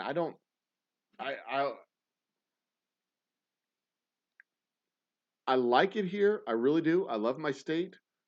I love living here. I don't like everything about my state necessarily, but I love my state, and I'm here working, trying to make my state a better place to live for everybody. Um, but man, it would be really cool to live. I mean, like, I spent a few days in August in Madison, Wisconsin, and in Madison, Wisconsin, it was during the afternoon, it was low 90s in August, low 90s, and in the morning it was like 58 degrees. And here in Houston, when they woke up, it was like 90. It was 90 degrees at 6 o'clock in the morning, and I was like, "Holy shit, are you kidding me? Are you kidding me? That's crazy." But on the flip side of that, in December, we can get away with a hoodie and maybe an overcoat over the hoodie, maybe on special days, like when it's especially cold. But there, like, the air hurts your face when you walk outside in December. So there's that payoff of living in a place where your crotch doesn't sweat profusely in the summertime versus the wintertime when you actually your hand freezes to the mailbox when you reach out to try and get your letters. Um, it's just cuckoo bird crazy. There's balances between the two. No problem, Maddie. Matt. You're working hard. I appreciate that. Cash App is let me make sure I'm typing in the right spot here. Cash App is I can type him in there. Where's my cursor? Cash App is what is it? It's the dollar sign, right? Is Whiskey Joe. Venmo is um,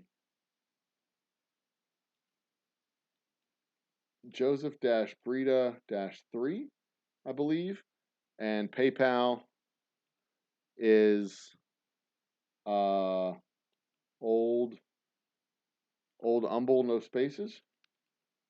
I think those are the three. Yeah, that's it. Um, yeah, exactly. You can always add a coat. You can add a blanket. You can add more. Um, Maddie, thank you so much for stopping in and being a good mod. I appreciate you doing you're doing the Lord's work over there. I appreciate it. Um, God dang, 85 degrees Fahrenheit. And is that why you specify Fahrenheit temperatures, James? Because you're in Spain. Uh, I, that's the cool. Thank you so much, Maddie. And yeah, thank to everybody else. Thank you for stopping in. Thanks for stopping in. Thanks for engaging in the chat. Thanks for being a part of the show. Y'all make this worth doing. Um, you're helping. You're helping a small little local business. You're helping a small little brand. Uh, there's the brand. You're helping a small little brand. You're helping a small little local business. Um, and you're helping. I'm doing my best to build this little community of happy hours and bring people together so that we can all have a nice drink and enjoy our time together. Because Celsius temperatures are fake news. Because I started doing this during the pandemic when I lost my bars that I couldn't go to anymore, and now I'm keeping on doing it because it's just fun to do. Um, it's fun to do, and I'm hoping that in the long run this will pay off as a benefit to our brand, and then I'll be able to extend my tasting room store to an Amazon affiliate program, so that you can literally go to Amazon. I can provide you links. You can go to Amazon to buy the stuff that we have in our tasting room, and it'll be kind of this whole circular. I'm doing a Doctor Strange thing. It'd be this whole like circular ecosystem of the stuff we have in real life, the stuff we do virtually, which models the stuff we do in the tasting room, and then the virtual store over in the Amazons, which models the practical store that we have over in the distillery, and it all just kind of flows together. Wait, what's he do? He does like this, right? And you makes a little portal. Yeah. Anyway, so yeah, there's this integrated idea, but it takes a long time to build this shit. You don't just wake up one day and have 10,000 subscribers unless you're Jack Daniels.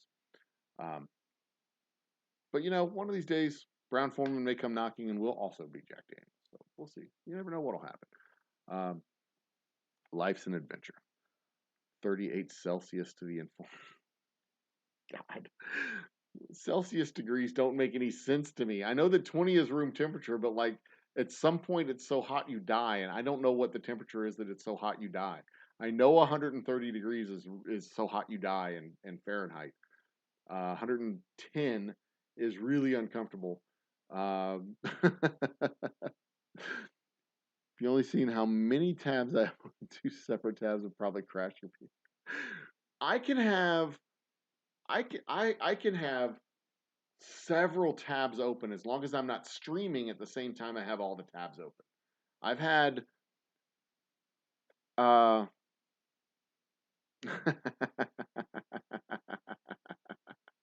have models in my tasting room, but they're grown-up models. Come on now. I don't have children. You can't have people under 21 in a distillery working unless they're uh, related to me. Wait, you have 5 are you are you participating in 5 live shows right now, Maddie? Are you on 5 panels? Or you just have 5 live streams that you're watching and you're on a live stream at the same time? Because I used to be able to, like, my computer used to let me do that, where I could watch and be on at the same time. I could probably do it now. I just haven't tried doing it in like 5 months. So there you go. But I mean, I've had scores of tabs open at the same time. Like, when I go into my YouTubes and I'm watching videos, I'll watch this one. This is a control, enter, control. And I'll have a whole bunch of videos open, like tab through them as I go. But I don't have them all playing at the same time. Okay, so you're watching 5 and you're in 1. Okay, that makes sense. I've done that before. I don't know if I could still do it. I haven't done it in a long time. I usually focus on the one that I'm on when I'm on a show. But I mean, you're fucking awesome, dude. So anyway, to answer your question, Mr. Jiggs, the rice that I'm using in my distillery for our rice whiskey is just plain old local long grain white rice. It's about 90% plain old local white rice, about 10% brown rice with the koji fungus. So, it's 95 or 90% long grain white rice, 10% brown rice with koji fungus. That's it. That's what I'm using right now. I might mix it up a little bit, but the local rice that we have is the long grain white rice. That's the local rice that we have on the Gulf Coast of Texas. The rice industry on the Gulf Coast of Texas was established by a Japanese fella, and his name was Gulf. His name was not Gulf Coast. Rice Industry founder. His name was Matt. Started with an M. History, City of Webster. That's not what I'm looking for. Brief history of Beaumont's rice. Japanese immigrants started 1961. That's not right. K. Sabira, 76. Webster's senior citizen, wasn't the first settler here, but was the man who put the town on the map. A Japanese immigrant. Then and his father settled in Webster in 1904 at the invitation of Houston Chamber of Commerce. The chamber wanted Saibara to determine just how successfully rice could be grown in the area. So that is the guy, K. Saibara, Saibara. That is the guy who basically established the rice um, the rice farms and the rice industry in the Gulf Coast and the Houston area. Um, oh,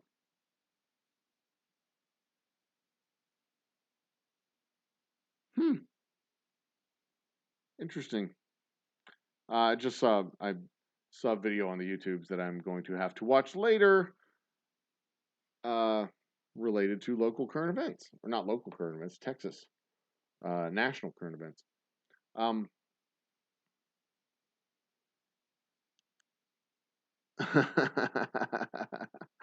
10% fun. Curious how the different rice affects the profile like different corn does. You see, I'm still skeptical about whether or not I. So I would like to sit down with 5 different corn-based corn whiskeys.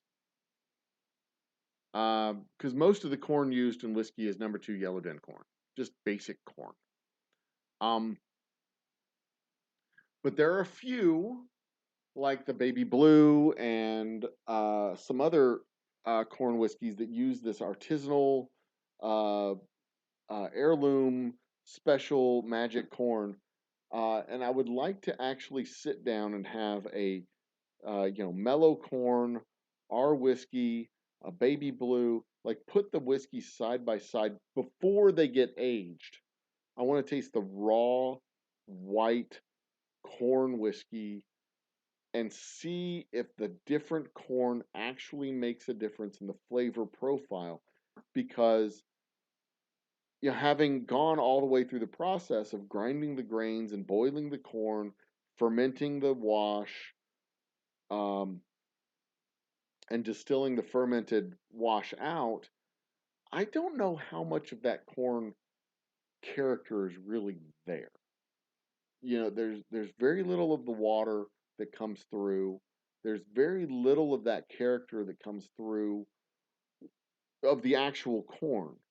There's obviously flavor compounds that come from the water.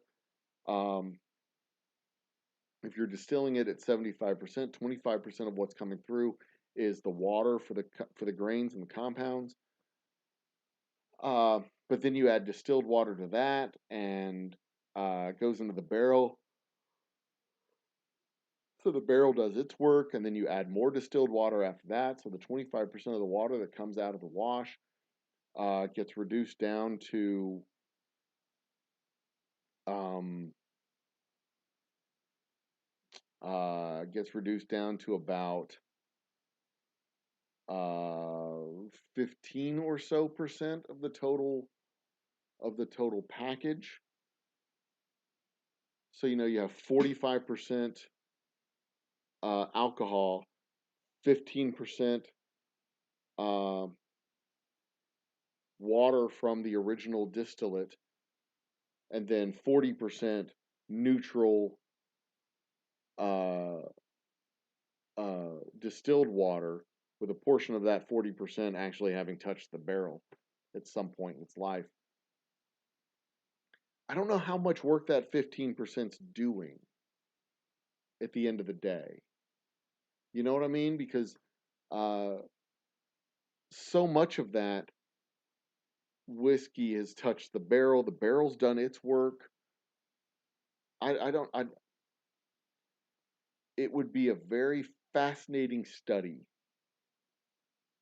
It would be the type of work that I'd be willing to do. I'd be willing to sacrifice my time to do that work.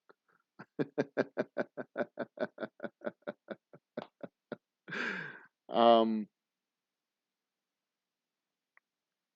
um, so yeah, I don't know. I don't know how much the the different flavors are. I don't know how much different flavors there are in rice in general. Because rice generally tastes bland to me. There's not a whole. It's a simple, boring flavored rice. But this rice uses a specific strain of rice that roughly translates into 5 million stones rice. Uh, the word is about this long and it has 17 vowels in it. I can't It almost looks Polish, except it has so many Y's and M's and Z's. JD bonded or triple mash. I have not tried either one of those yet. James.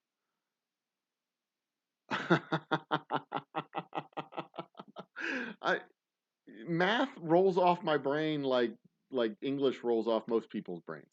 I can do the math. I just need to do it on. If I want to be 100% accurate, I want to do it on paper. I'm pretty close to square up. Like I think there's about 15% of the water from the wash that ends up in the bottle. That ends up in the final product. I could do I could do that math. It's even less when it comes to vodka. When it comes to vodka, you start off with like 10%, and then it gets reduced down to 5%. It gets reduced down to 2%. It gets reduced down to 1%. Then it gets reduced down to 0.5%, and it keeps getting reduced down every time they run it through the distillation again. So with vodka, there's even less characteristics of the grains. But anyway. Well, see, that's the thing, Mr. Jigs. Most people do use the cheapest they can find. Uh, and the difference between the sweetest corn and the less sweetest corn, the sweeter the corn, the more sugars in the corn. The more sugars in the corn, the more efficient the fermentation. The more efficient the fermentation, the more alcohol. The more alcohol, the more yield you get out of your distillate runs.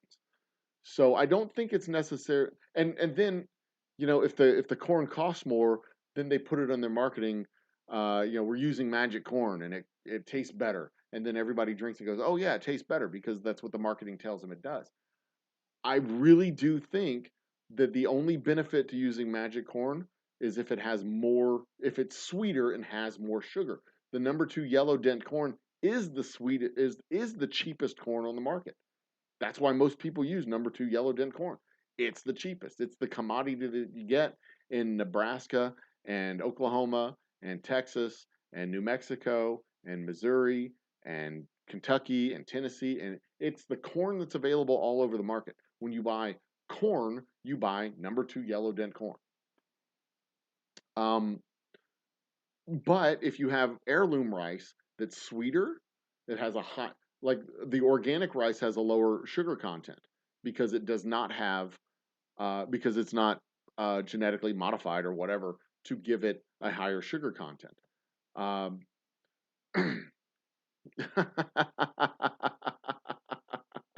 Leave the Kansans out of it. I'll leave y'all out of it. It's fine. But if you have an heirloom corn that's sweeter, that means it has a higher sugar content. And if it has a higher sugar content, you get a better yield when you do your distillation run because you get more alcohol out of it. You don't have to convert sugars or starches into sugars. So I don't think I think that the benefit of using special corn is that you have a higher sugar content and you have a better yield. And then the distiller's marketing department goes, okay, we're going to say it's magic corn. And then they put it on all their stuff. We're using special heirloom corn, and then they charge you a 5% premium. That's it. I don't think it actually tastes different, or at least I don't think that the difference in taste is noticeable. But like I said, I'm 100% willing to be, I'm willing to be convinced, because there's been the same argument about the terroir of the corn, that the different soils develop different corn. So if you get Texas corn versus Kentucky corn versus Nebraska, Kansas, Iowa, wherever you get your corn from, it affects the flavor of the corn because of the soil. But again, I'm not convinced because we pummel it, we boil it, we ferment it, we distill it. By the time everything goes through the wash, it's not that much left behind. And I defy you to get an ear of corn from Nebraska and an ear of corn from Iowa and an ear of corn from Texas and eat them and tell me that they taste different. I am just not at all convinced. But I am willing to be swayed. I'm absolutely willing to be swayed. If I could sit down and I could get an ear of corn and go, oh yeah, this is this is definitely spring Iowa corn. Nom, nom, nom, nom, nom. This is oh yeah, absolutely. And they pull the sock puppet off of the uh, blind tasting box, and yep, there it is, Iowa corn. And like, oh no, this one was Nebraska. I'm totally willing to be convinced. I'm I'm I'm of the I'm in the camp where it doesn't matter. But there's other people, and it's a lively argument in the industry. People talk about it all the time. They think terroir matters the same way terroir matters with grapes. They think that different uh, uh, strands of corn make a difference. There are bearded and tattooed gentlemen who will just vehemently discuss and get into great detail about the enzymatic compounds and uh, uh, sugar chains that go into making blue corn versus, and I will nod politely and have a drink with them, but I, I don't know. When you've enzymatically converted the starch and the yellow dent into sugar, does that not equalize with the sweeter air? Yeah, and see that's exactly what I'm talking about, Jason. When you if you already start with a higher sugar content, you don't have to do as much starch conversion. And if you don't have to do as much, or if you do the same amount of starch conversion, you still end up with a higher sugar content. So your yeast have more to eat. So they produce more alcohol. And that's the ultimate goal, is to have more alcohol in your wash. So if you have, instead of 15%, 18% out of, a 10,000 gallon vat, 18% out of 10,000 is a lot more than 15% out of 10,000. And that could mean, another 6,000 bottles, and it could mean another, uh, you know, uh, whatever, another $12,000 a day with that batch, because you continuously make more and make more and make more. Um, but yeah, like I've said several times, I am totally willing to be convinced. Totally willing to be convinced, and I will joyfully and gleefully volunteer for that scientific study to see if I can be. Um, yeah, I I would absolutely volunteer for that study to see if I can tell the difference. If we can be, if a difference can be seen. I don't know if it can. I really don't. I'm skeptical. I doubt it. I don't know. I really don't. It's a good story though. It's a really, really great story when they say, this whiskey was made with corn from our very own proprietary patch of grains, and we tend the soil and and plow into the dirt bone meal from our very own crop of pigs that were fed with the grains of the previous year's silage. And you're like, great, you have a little closed ecosystem. That's adorable. Um, but I don't know. I don't know. It makes for a great story. It really does. It makes for a great label read. When you flip the bottle over and you look at the back of the bottle, and you look at it, goes, oh, they've cultivated this special proprietary heirloom corn to make their whiskey, and they grow it on their own patch of land right across the street from the main distilling house. That's fantastic. Of course, I'm going to. Like, it's just fucking commodity corn that they get at the elevator. It's the same damn corn. But, hey, that story adds another $2 a bottle. So might as well. Um, they don't understand what the recipe is. But I think it goes back to the great grandpa's recipe. They don't understand that the recipe is that way because the only corn that was available at great grandpa's location doesn't mean it's better. Exactly, Mr. J. That's what I'm with you completely and totally. That's kind of where that's kind of where I'm at with that. It's just corn. Like, he just went and got corn. He didn't go to that place because that place was magic. He went to that place because they had corn. That's it. Um, and I think you're right. I think you're right. I think you're the same thing with the water too. Although I can say with great certainty, with absolute great certainty, that municipal water, no matter how much you distill it, no matter what you do to it, still tastes like municipal water.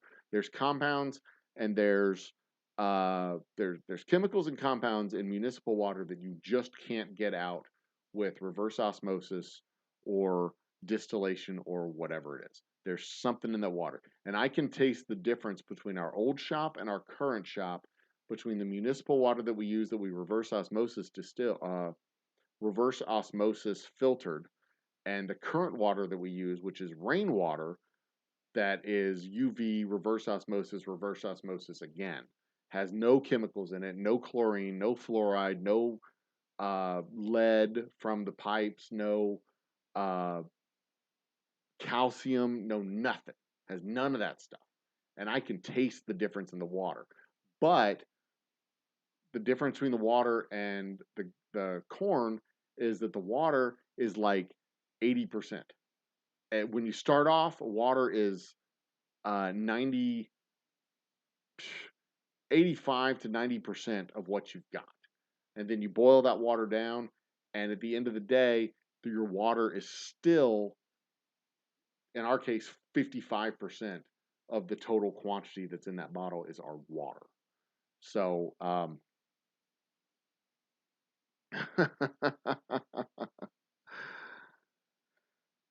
uh, yeah, I mean, municipal water is what it is. It's good enough, and it's not supposed to be great. It's just, I mean, ideally, it's clean water that's not going to kill you and it's not going to poison you. But some places don't get that. But yeah, there it is. That's just how it goes. Water. Um, I have a link to a peer-reviewed paper on the effect of terroir on corn grown in Texas. Be happy to link if you're interested. I am interested. I'm very interested in it.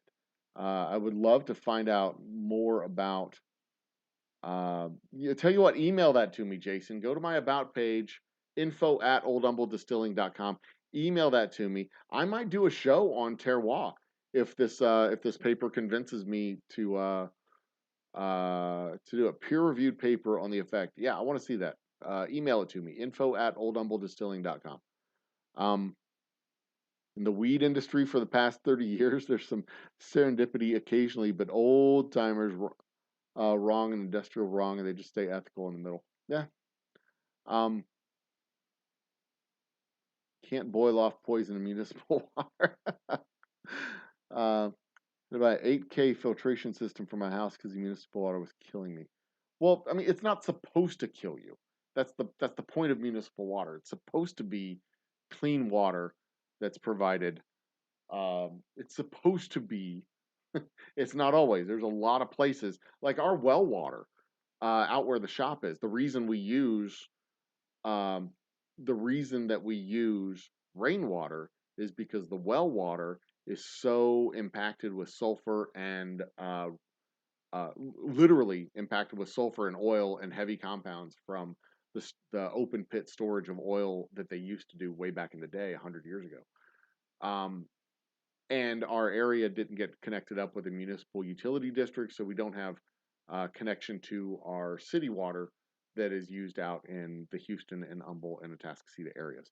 So we use rainwater, and there you go. That's how we get our water.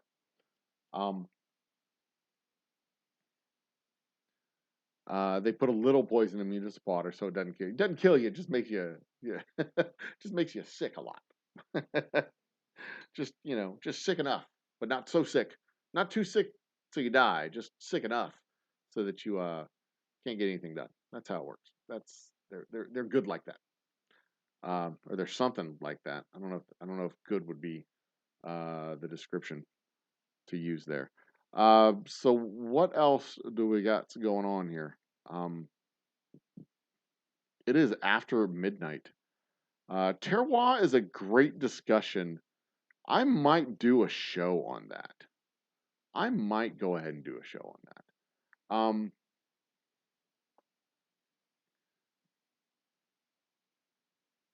well, no, I want to read that article, Jason. I really do. I do because I find it to be fascinating. It was a hot topic of discussion at the Texas Whiskey Fest in 2019 before the pandemic hit. I didn't do the Texas Whiskey Festival in 2020. Didn't do the Texas Whiskey Festival in 2021. Came back in 2022. Won a bronze belt buckle for our double oak rye. Um, but nobody talked about terroir this year. We talked about a whole bunch of other stuff. You want a blind corn cob tasting stream. I think, I think that could probably be arranged. I mean, I know there's bread and butter corn, and then there's sweet corn. Um, I don't know if there's a whole lot of other varieties of corn that we can get down here fresh in Houston, but I'm sure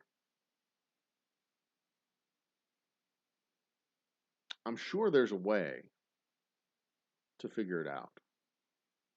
I mean, we did the great Brussels sprouts eating episode when my lovely wife and my lovely co-host made three Brussels sprouts dishes for me, and I didn't throw up once. I almost threw up once. I didn't throw up at all, but I almost threw up once. Uh, but yeah, we should probably do a corn cob tasting stream to see if I can actually taste the difference in corn from heirloom corn to regular corn to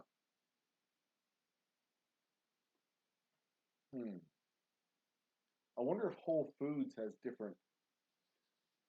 I wonder if Whole Foods has like different varietals of corn. Uh, the farmers markets around here are all gonna have the same corn, but I wonder if Whole Foods has magic corn. I don't know. I'd have to check that out. Um, a big part of growing right. Yeah. Um, yeah. That's 100% dead on there, Bacon. It is a big part of wine. Um, huh. It's a big part of wine. I think it makes a big difference with potatoes and onions. It might even make a difference with the corn itself, but I don't know if it makes a difference with the whiskey because the whiskey, and if we look back at Jason's comment about the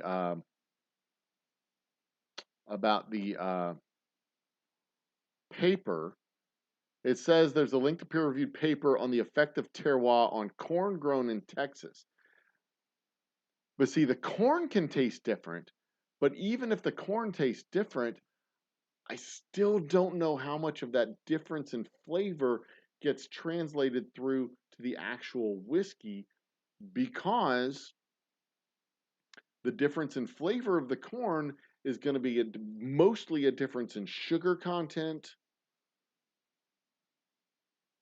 It's going to be mostly a difference in sugar content in the actual cob. So that sugar content is not going to translate into compounds in the water. It's going to translate into alcohol volume after the fermentation and ultimately alcohol volume in the wash or in the distillate after the wash gets distilled. So even though terroir might have an effect on the actual cob itself, I don't know how much of that effect will translate through to the actual whiskey in the bottle because so much else goes into the whiskey other than the very small amount of water that comes out in the distillate originally. So, um, sausage tasting contest.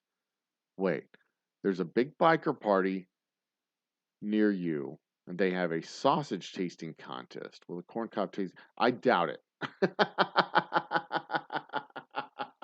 I doubt a corn cob tasting event would be anything like the sausage tasting contest that they have at the biker party.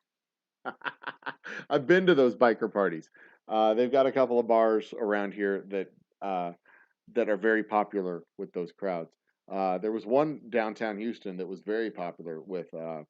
It was in the infield of where the kart race, the IndyCar kart CART race was in downtown Houston. You know, the Indy cars that went on city streets, or Formula One cars that went on city streets. Twisted's in the house. What's up, Sam? Good to see you, my lady. It's real good to see you. Cheers, Twisted. Uh, clink. Um, you missed the tasting from earlier, right around 9:15. If you want to go all the way back, about 15 minutes on the show. We did a tasting of Ohishi Whisky, which is a rice-based whiskey. I've been making rice whiskey at the distillery the last couple of days. And this is a delightful whiskey. If you got $65 to throw around on a bottle of whiskey, if you like Scotch, this would be right up your alley. It's a good above average. It's an above average to good Scotch. Above average to good whiskey. It tastes like a Scotch. It's got a lot of mouth flavor. It has a big flavor in your mouth. It's delightful. And no, it wasn't Indy, Matt. It was CART, the competition to the Indy uh, series. Winemaking is vastly different to just yeah, exactly. I mean, it would be like whether or not the terroir of the grapes translates through to brandy versus wine.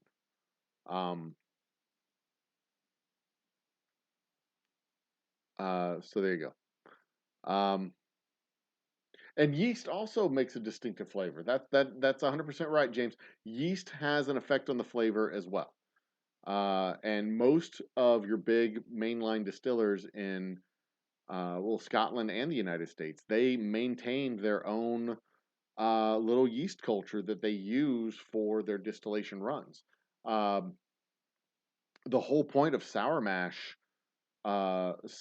distillation and fermentation is to use bits of bits of the wash from the previous run to ferment the next run and next run and next. So basically, it's an ongoing culture of yeast that continuously produces fresh distillate in the same way that sourdough bread is made.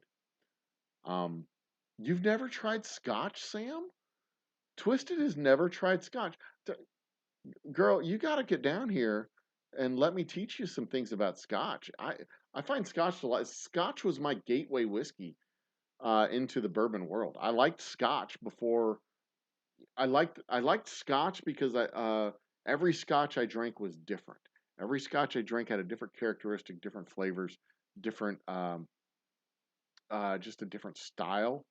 And then when I was finally introduced to bourbons that were made outside of Kentucky, I discovered a whole nother dimension of whiskey in America that was similar to, if not, I mean, it wasn't identical to, but definitely similar to whiskeys out of Scotland. And oh my goodness,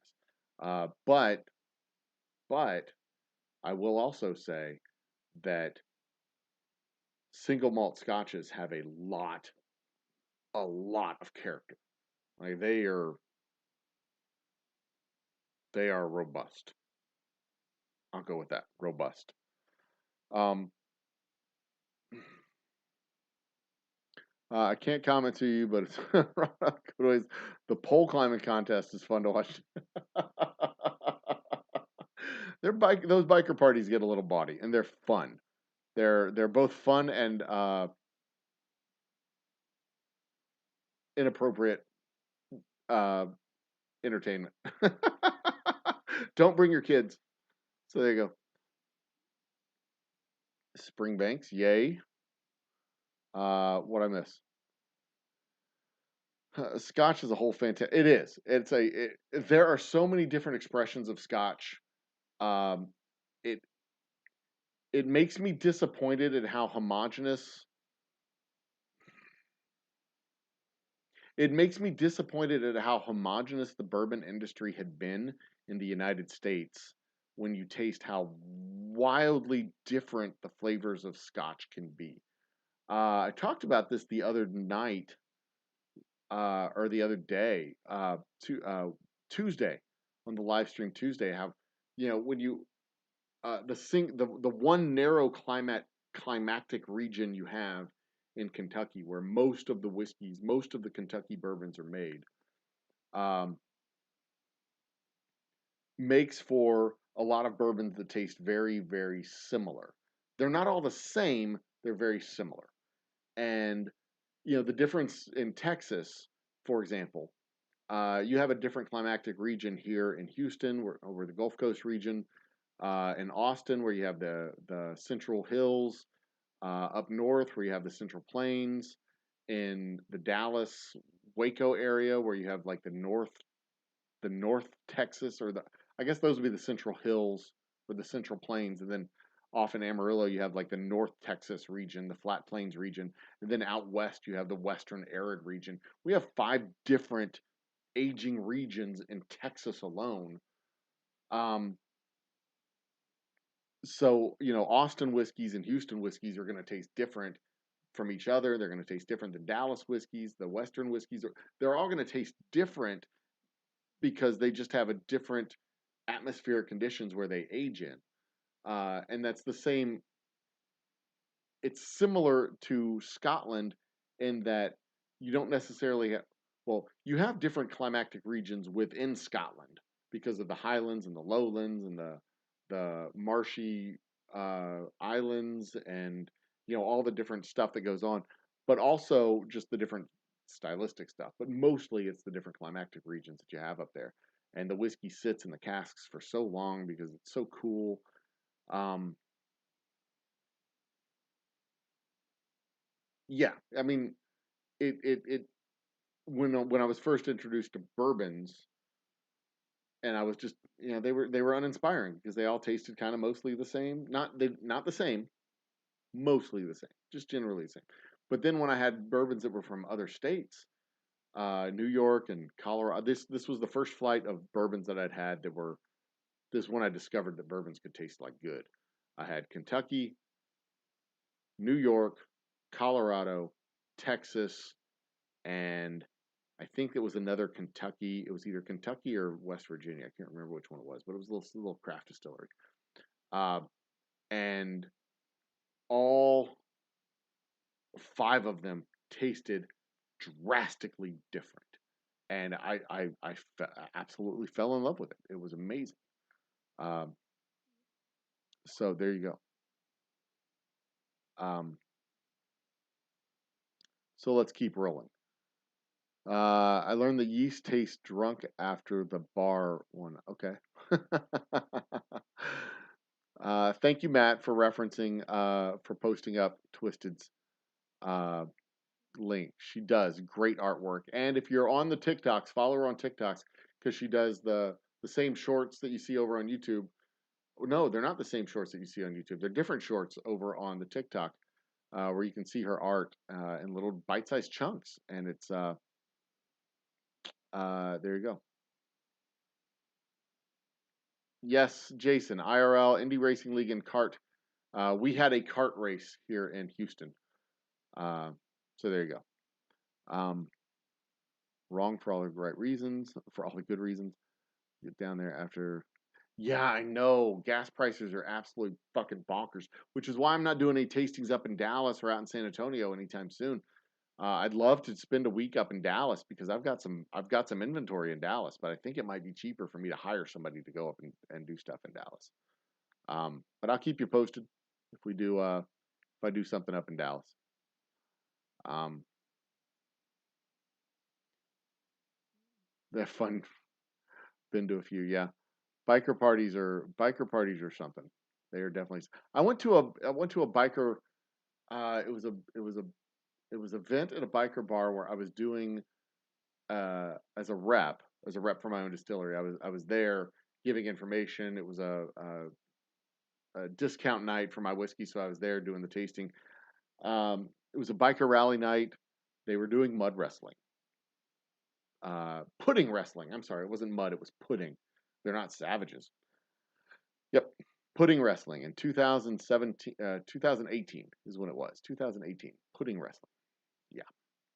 And there were 3 different matches, 6 different girls doing pudding wrestling. And then they did a 4th match as a championship match between the winners of the first, the, there were, there was 2, there was 2 competitions going to the 4th match, and the third match was just an exhibition. It wasn't part of the the brackets, because they had to have one pudding wrestling match in between the first 2 seeds to give the second winner a chance to rest before going to the championship mud wrestling or pudding wrestling fight. It was so, like, I'm like, why are they only do why isn't it 4 and then 2 more and then the championship? They're like, yeah, the winner for the second match has to rest before they go in. It wouldn't be fair. Like, it wouldn't be fair. Okay. Jesus. Um, Dallas people aren't bad people. Even Twisted. In fact, my Astros are up in Dallas right now. Uh, there was a there were 2 immaculate innings pitched in Dallas this week, or in today's game. 9 pitches, 3 outs, 2 different times to the same 3 batters. Uh, Very cool. Very cool thing to happen in baseball. Um, Different barrels they finish it in. Distiller Experimental Series. Yep. Yep. I agree. Barrels. There's a whole lot of stuff that goes into the flavors of whiskeys, which is, yeah, you know, there's a whole lot of stuff that goes into the flavor of whiskey after the distillation process, which is why I'm going to be skeptical until I get convinced otherwise. Uh, and it doesn't even have to be me sitting down and drinking it. I just need to see some people who can sensibly, knowledgeably tell me, not just I think that this is how it is. I want them to be able to sensibly, knowledgeably tell me, because I can't taste it. I can see in the process and I can't taste it, but I'm willing to be convinced. I am absolutely willing to be convinced. Um, Legs first with some softer styles. P&W bourbon is like that for sure. P&W, Woodville is nothing like. I agree. I think I agree. I'm not sure. Have I had Woodinville? I don't think I've had Woodinville. Um, if you stick around here, I'll be doing some future work for. That is true. Twisted is going to come down when the gas prices abate and she's back. She manages to make it into Houston. Um, she will help me do a countertop pour, probably for my bar top. Replace the bar top that I'll be making in the next couple of months with a nice acrylic pour bar top that'll look just dope as hell.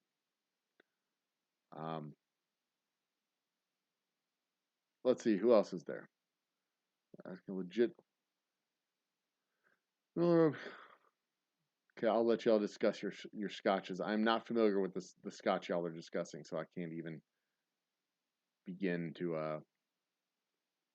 No, Bill Cosby was not the host of the pudding wrestling match. Although the lovely lady who was the host turned out to be willing to be hired by me to be a taster and a sample rep at a couple of shows that same year. So I was.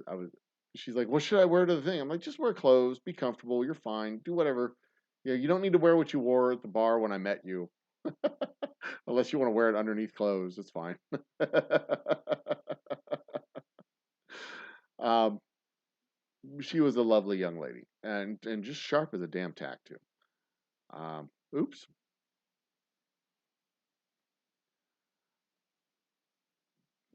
Quality buy. You can blend it with some fruit.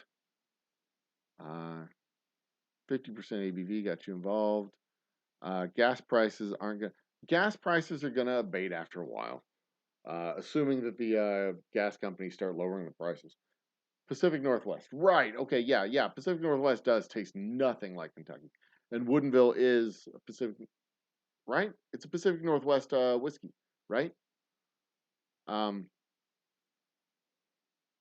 that's why. That's um, that is, by the way, just wear clothes is generally the instruction that I give my sample girls or guys, my brand ambassadors when they're working for me. They're like, "What should I wear?" I'm like, "Just be comfortable. Wear clothes.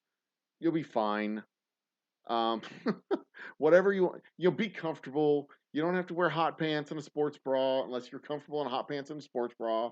It's fine. Just be comfortable. Wear what you want to wear." That's generally the instruction I give them.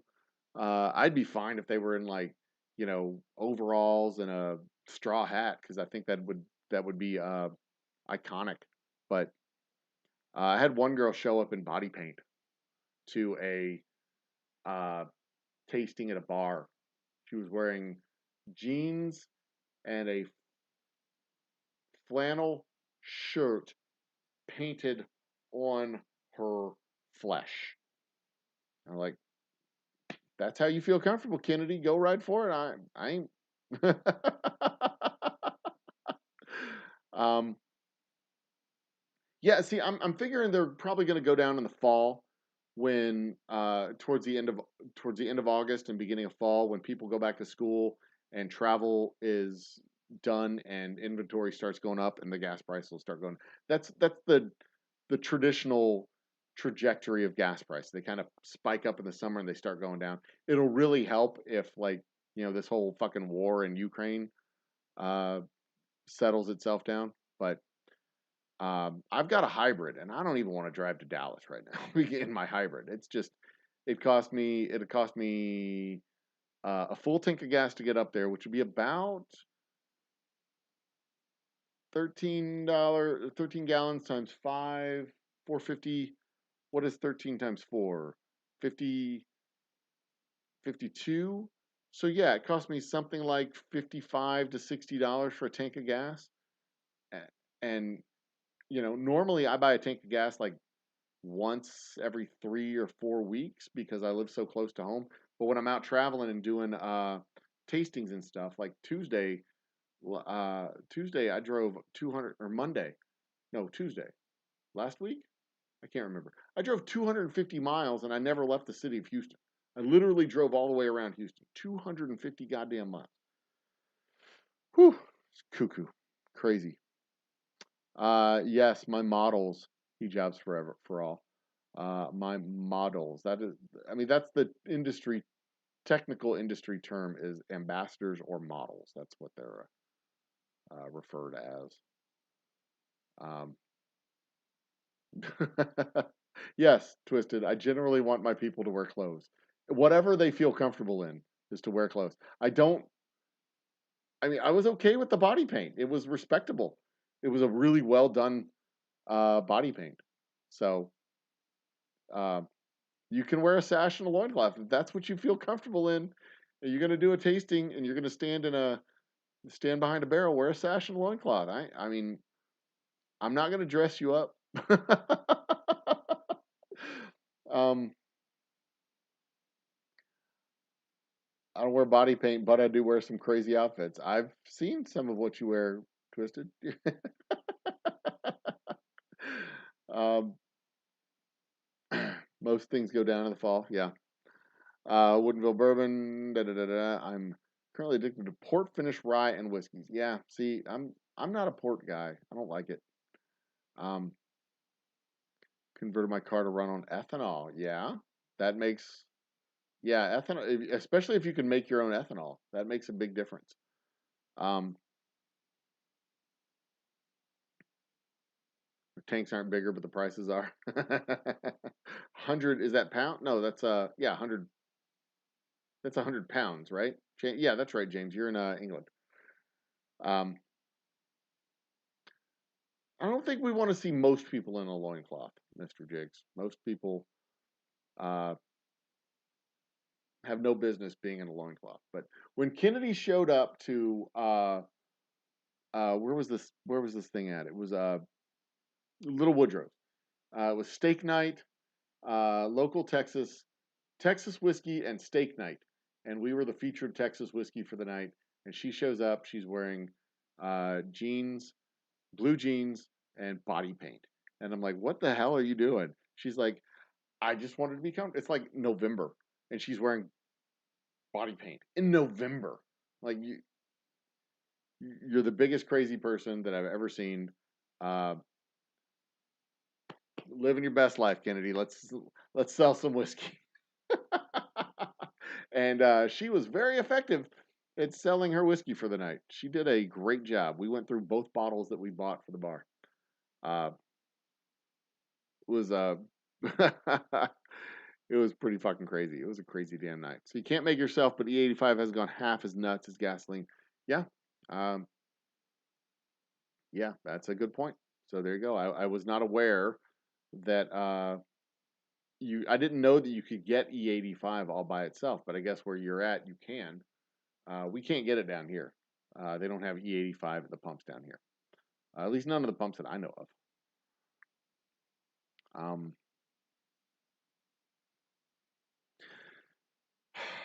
all right, kids. What time is it? Where are we at?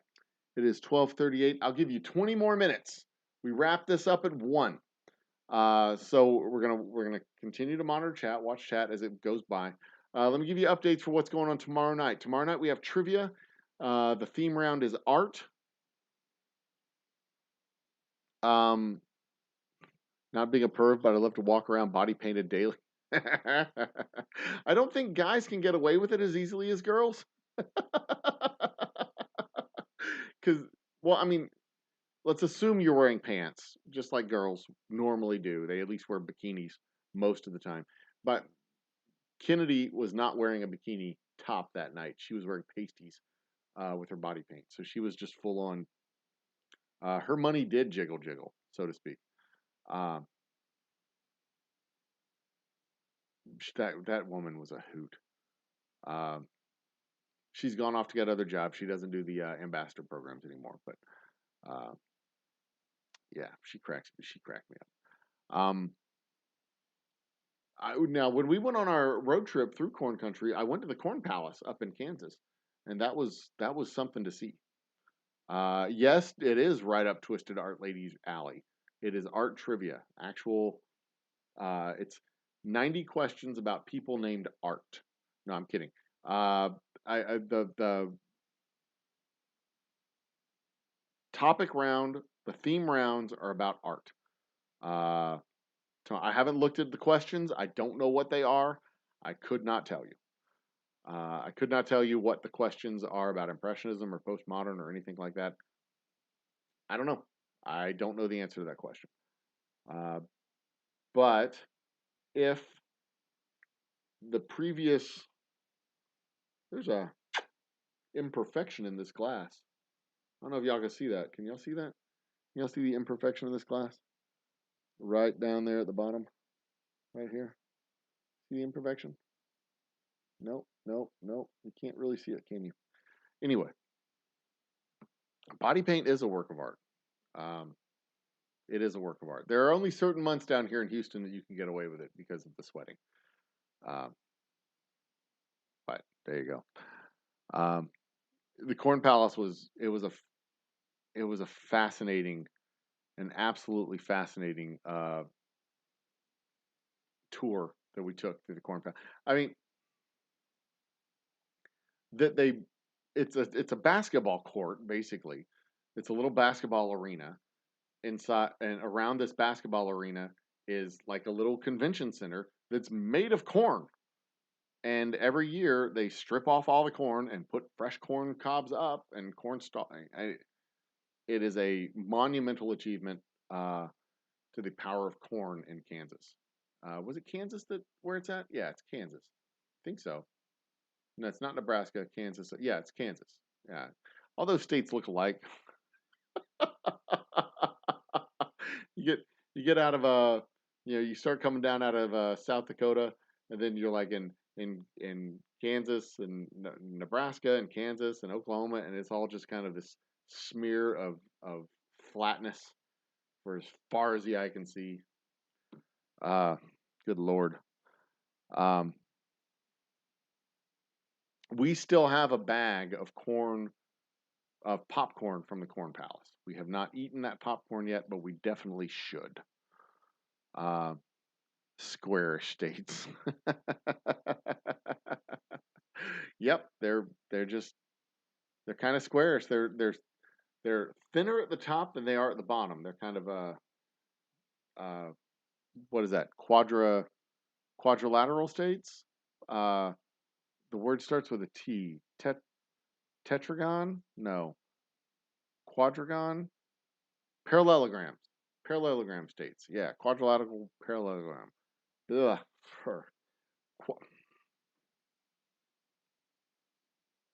Quadrilateral parallelogram. There we go.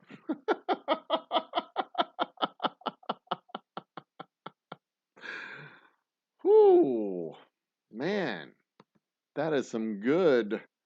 That is some good Ohishi. Ooh, makes your parallelograms kind of run together. I'm not even intoxicated at this point. Quadrilateral parallelogram. Jesus. Let's go ahead and show that. Mittens and dicks for the win.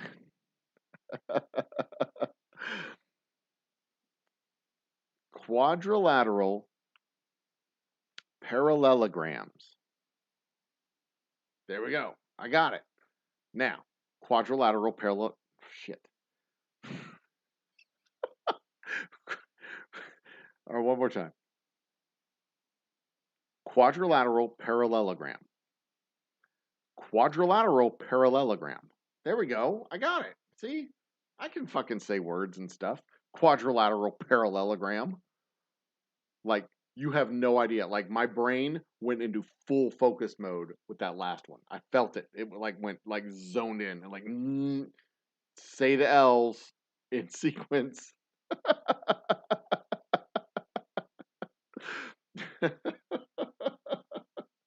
Quadrilateral parallelogram. It just takes practice. Just takes practice. That's all it is. And I'm not even going to try that, Jobs. Not even going to try it. No. Anyway, tomorrow night we have trivia. Art is the theme round.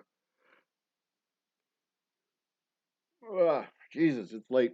Friday we have Brad, Lewis, and Liz Casland. Brad Lewis and Liz Casland. Let's see their pictures. Oop, there it is. Nope, not that one. Not that one. Come on. There it is. You got to make sure we push the right button. Liz Casland and Brad Lewis are playing tomorrow or Friday night live at the Old Humble Distilling Company Between the Barrels. Music starts about 7. The show will start around 7:15 probably. If I know me, it'll start sometime between 6:45 and 7:15. So tune in or don't. I'm not the boss of you. So, tune in or don't. I would rather you did. You would enjoy it. It's going to be good music. These guys have a nice, happy, tidy following. They're good folks. They're good folks. And Brad is attached to the Humble Whiskey Club, if I'm not mistaken. No, that's not right. He's attached to the Houston Whiskey Fest.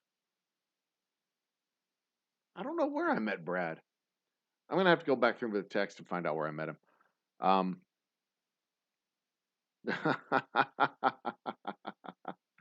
And then next week, next Wednesday, I don't know what the topic will be next Wednesday yet. I'm sure something will come to me. Maybe we'll be talking about terroir, the terroir of corn and how it affects the whiskey. Maybe that'll be the topic that we talk about. Maybe, maybe not. And then Thursday next week, once again, trivia. And then Friday, the last live Friday show before our summer hiatus because it'll be the surface of the sun out there. We've got who do we have? Next week, Friday, we've got uh, shit. I don't remember. Brandon Lee Gardner live between the barrels at the Old Humble Distilling Company. Twisted, I will absolutely have a respectable. Well, I don't know if it will be respectable. It'll be a good band to come and play when you do your art show. Absolutely. Um,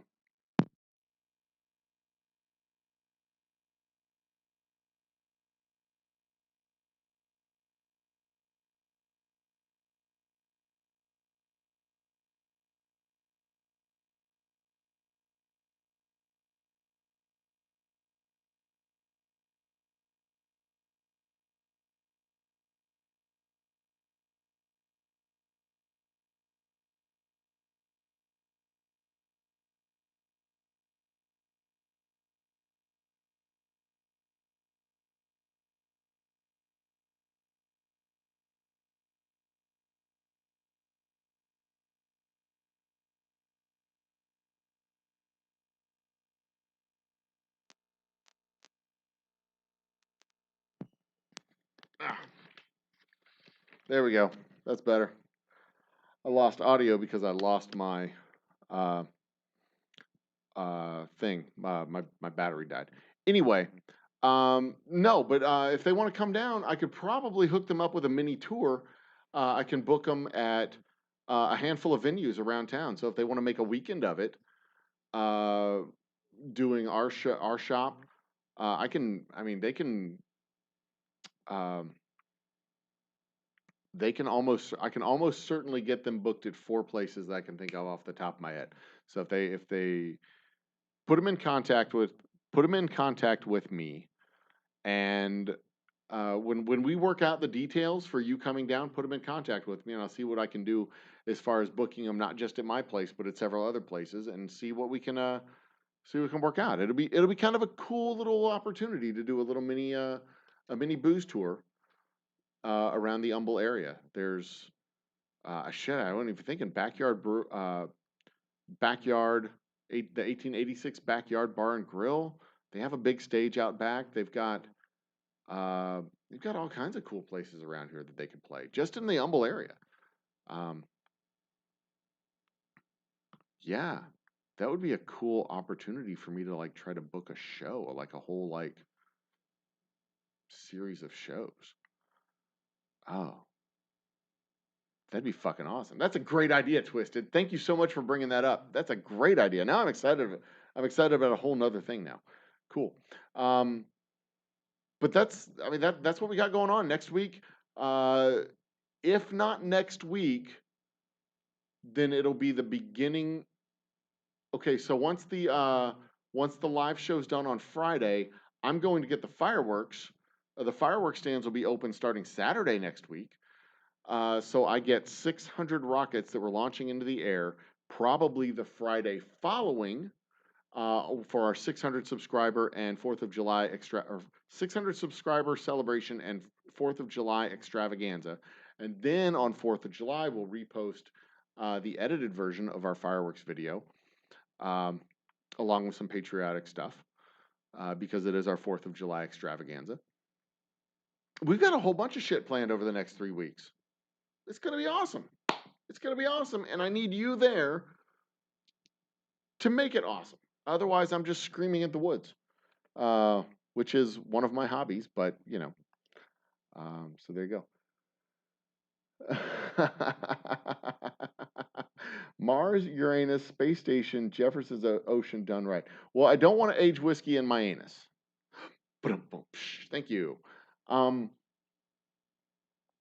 I would like to, if money was no object, I would like to put I wouldn't want to do it in the space station because the space station is standard temperature, standard pressure, no fluctuations, no variation. That would be boring. So I would either want to do Mars or Uranus probably Mars, because no, I take that back. Probably Uranus, because Uranus has a atmosphere, and the whiskey would actually stay in the barrel, and it wouldn't evaporate out. On Mars, it would evaporate out, and you'd lose it all. So there. To answer that question, if I had to choose between Space Station, Mars, and Uranus, I would choose Uranus to age the whiskey.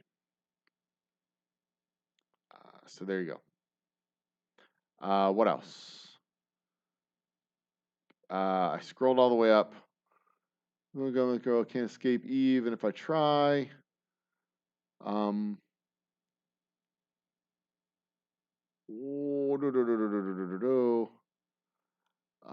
That's the quick question there. The band I'm talking about is Kill 'Em All, Metallica cover band with a lot of following and respect, and they fit me a lot. Yeah, well, there you go. Fireworks are the best works. Yes. Happen to be in the bass. Wait, you're the bass player of Kill 'Em All? You're the bass player? You're shitting me. I've been following Kill 'Em All for like 3.5 years now. I didn't realize you were the bass player. Now I can put two and two together. That makes all the sense. I'm kidding. I'm kidding. I don't have any fucking idea who they are. I had no idea that you were the bass player of that band. But cool. Good for you. And like I said, there's a bunch of venues up here in the Humble area. We could string a few of them together. I can make the trip worth it. You know, they can make enough money to pay for the hotel, enough money to make the trip down here worth it. Probably walk out of here, walk out of the Humble area with a little bit of cash in their pocket. It's better than doing nothing. Buy your art to pay for the trip. Exactly. I can set the headlines now. Whiskey distilling YouTube sets forest fire.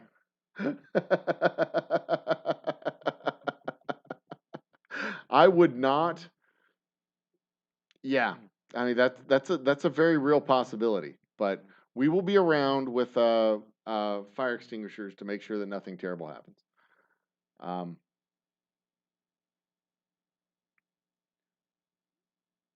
Anywhere I can think. Well, I'm already planning on sending a barrel into space. And I'll talk about that on another show. I'm not going to talk about that right now. No, your friend is the bass player. Oh, me. Cash in pocket is the best kind of cash. That is true. That is 100% true. Ladies and gentlemen, brothers and sisters, children of all ages, it is 12:56. It is time to wrap it up.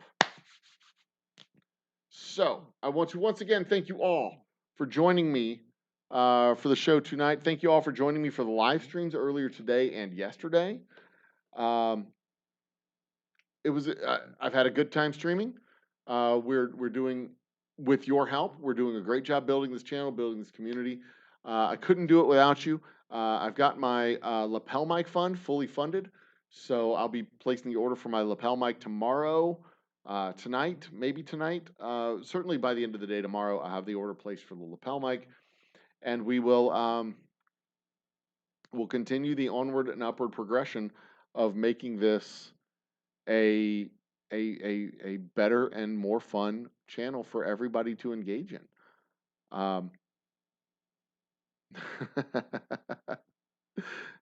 You had fun not disagreeing with me. Well, you could. I'll have to come up with another show for us to disagree about. It's really fun disagreeing sometimes. But for real, I appreciate you all. Thank you so much for joining me. Thank you so much for engaging with the show and keeping us, making it worthwhile doing this. Tomorrow night trivia, Friday night live music, and then onward and upward from there. Be awesome to each other. Think with your whole brain. Love with your whole heart. And as always, drink good whiskey, because life is too short for bad whiskey and too long to do nothing about it. Cheers to you all, and good night.